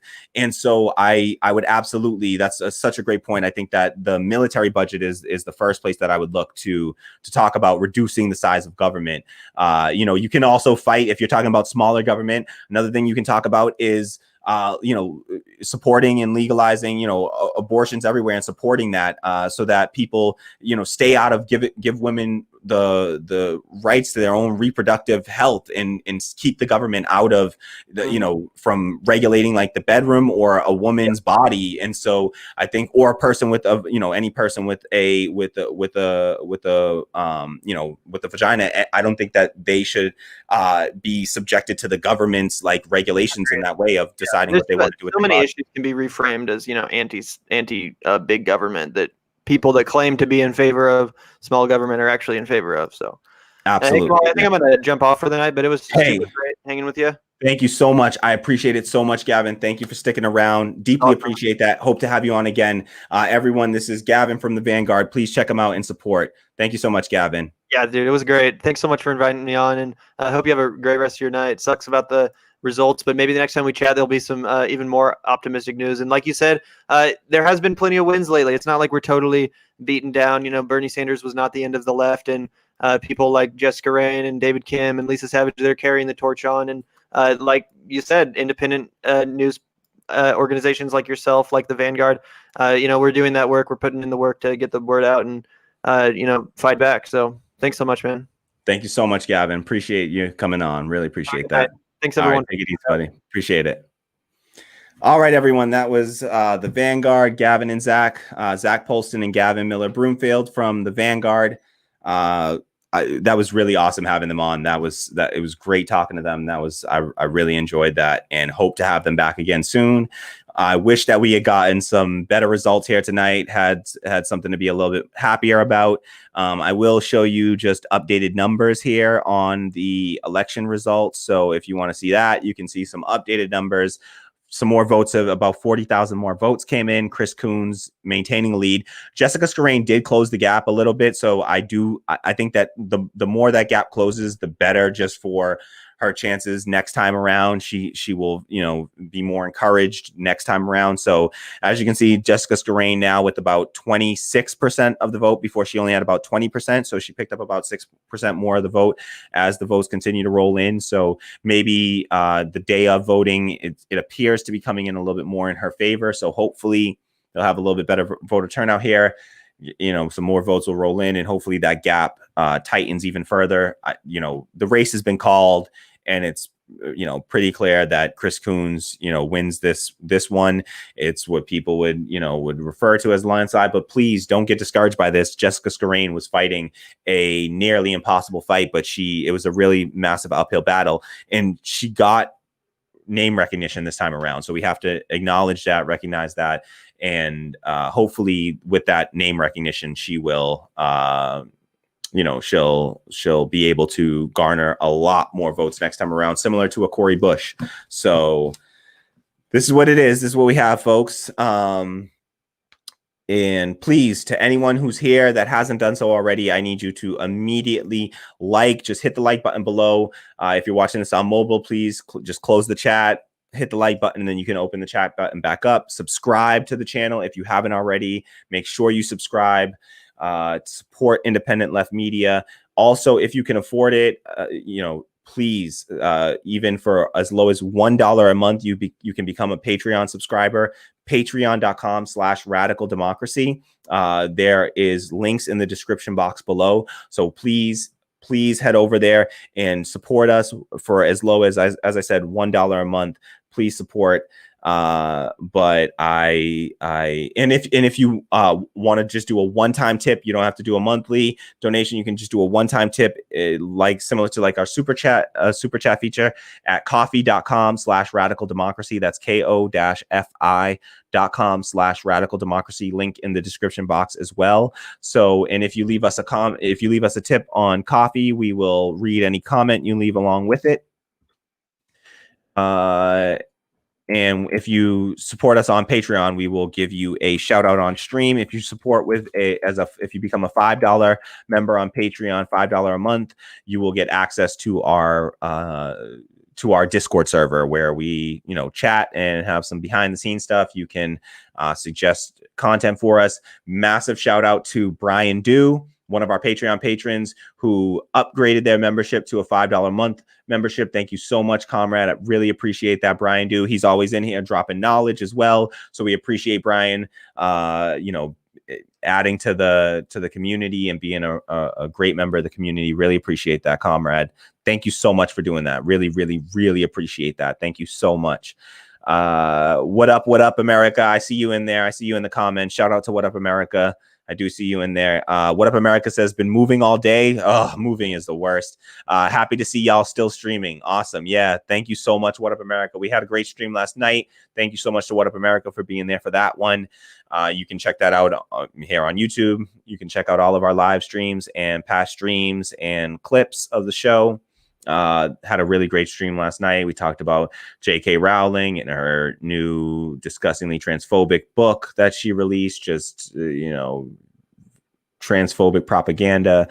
And we talked about the Edward Snowden case, also Trump ordering a hit on a U.S. civilian. I mean, that was just unheard of. So please check that out, our stream from yesterday. And but I appreciate everyone. Thank you to What Up America, another one of our Patreon patrons. Thank you to everyone that supports the show. It really does. It's the only way we can continue to exist and to grow. This was we did a 3-hour stream today here. And so thank you so much for sticking around through this long stream here. I appreciate all you being with us. Do we have any other questions, comments that we want to get to right now? Okay.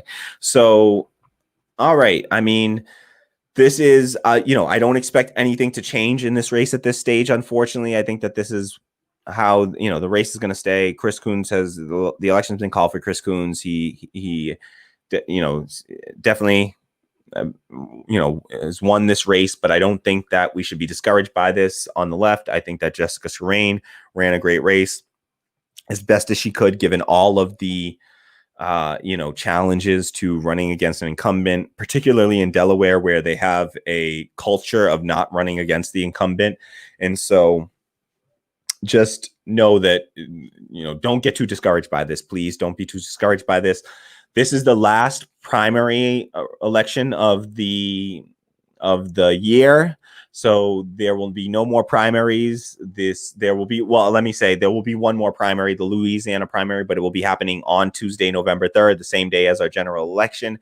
So the next election that we'll be covering will be the presidential election between Joe Biden, obviously, Donald Trump, Howie Hawkins, and Angela Walker.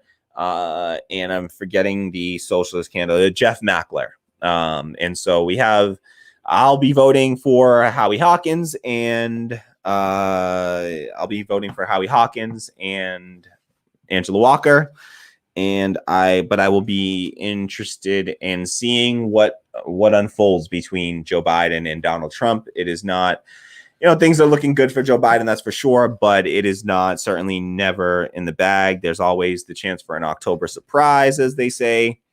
Don't know what it would be, but with Joe Biden, could be some sexual assault or rape allegations. We all know he's got plenty of those skeletons hiding in his closet. So, all right.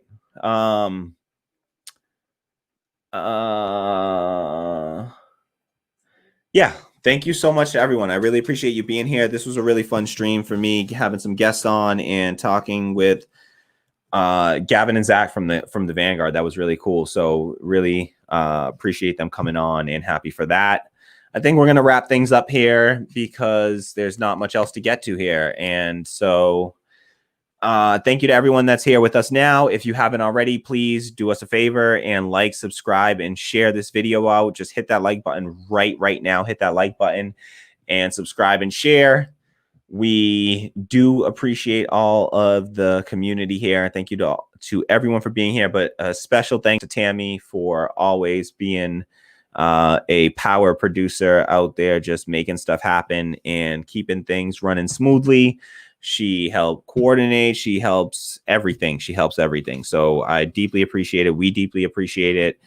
And so massive shout out to Tammy for all the work that she does here. Our super producer, Tammy, as they say. I think that's how Michael Brooks refers to his producer, Matt Lex. So that's how we should be referring to Tammy, our super producer.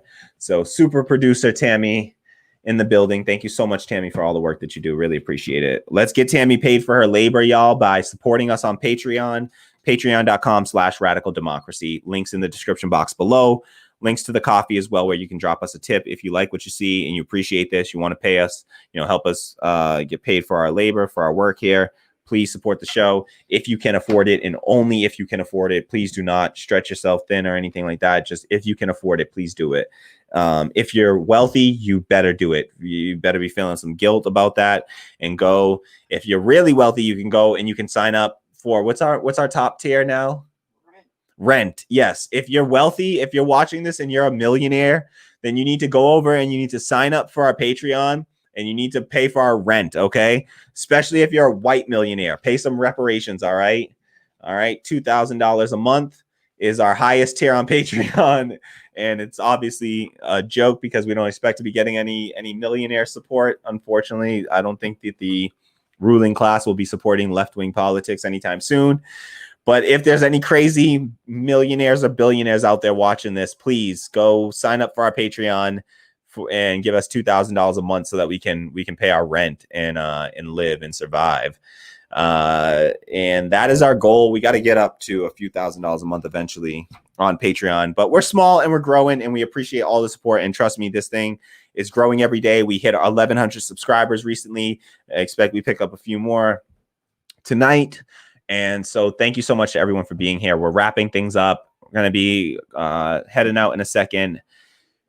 All right, just checking on last results, seeing if anything changed or anything like that. Just taking a look at the breakdown just to see how the votes came in Dover. Yeah. All right, so thank you to all of our Patreon patrons and fans, all the comrades out there. Thank you so much for being with us. And one more thank you to Zac and Gavin from the Vanguard. If we were in person, I would ask for a round of applause for them because that was awesome what they did. I really appreciate that. And seriously, I need y'all to support them as well. Please support left independent media. We need to cross-pollinate and start to grow are united and build a united left. And the way that we do that is with solidarity across the board. And so we need to support fellow, leftists in any way that we can, mutual aid, whatever the case is.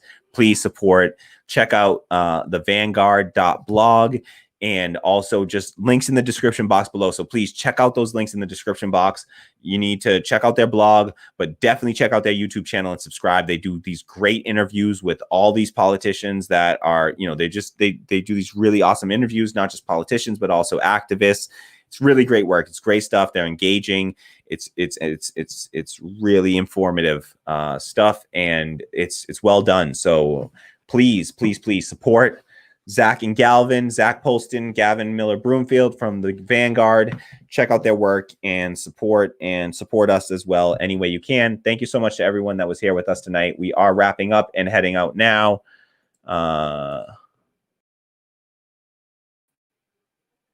Oops. Okay, yeah.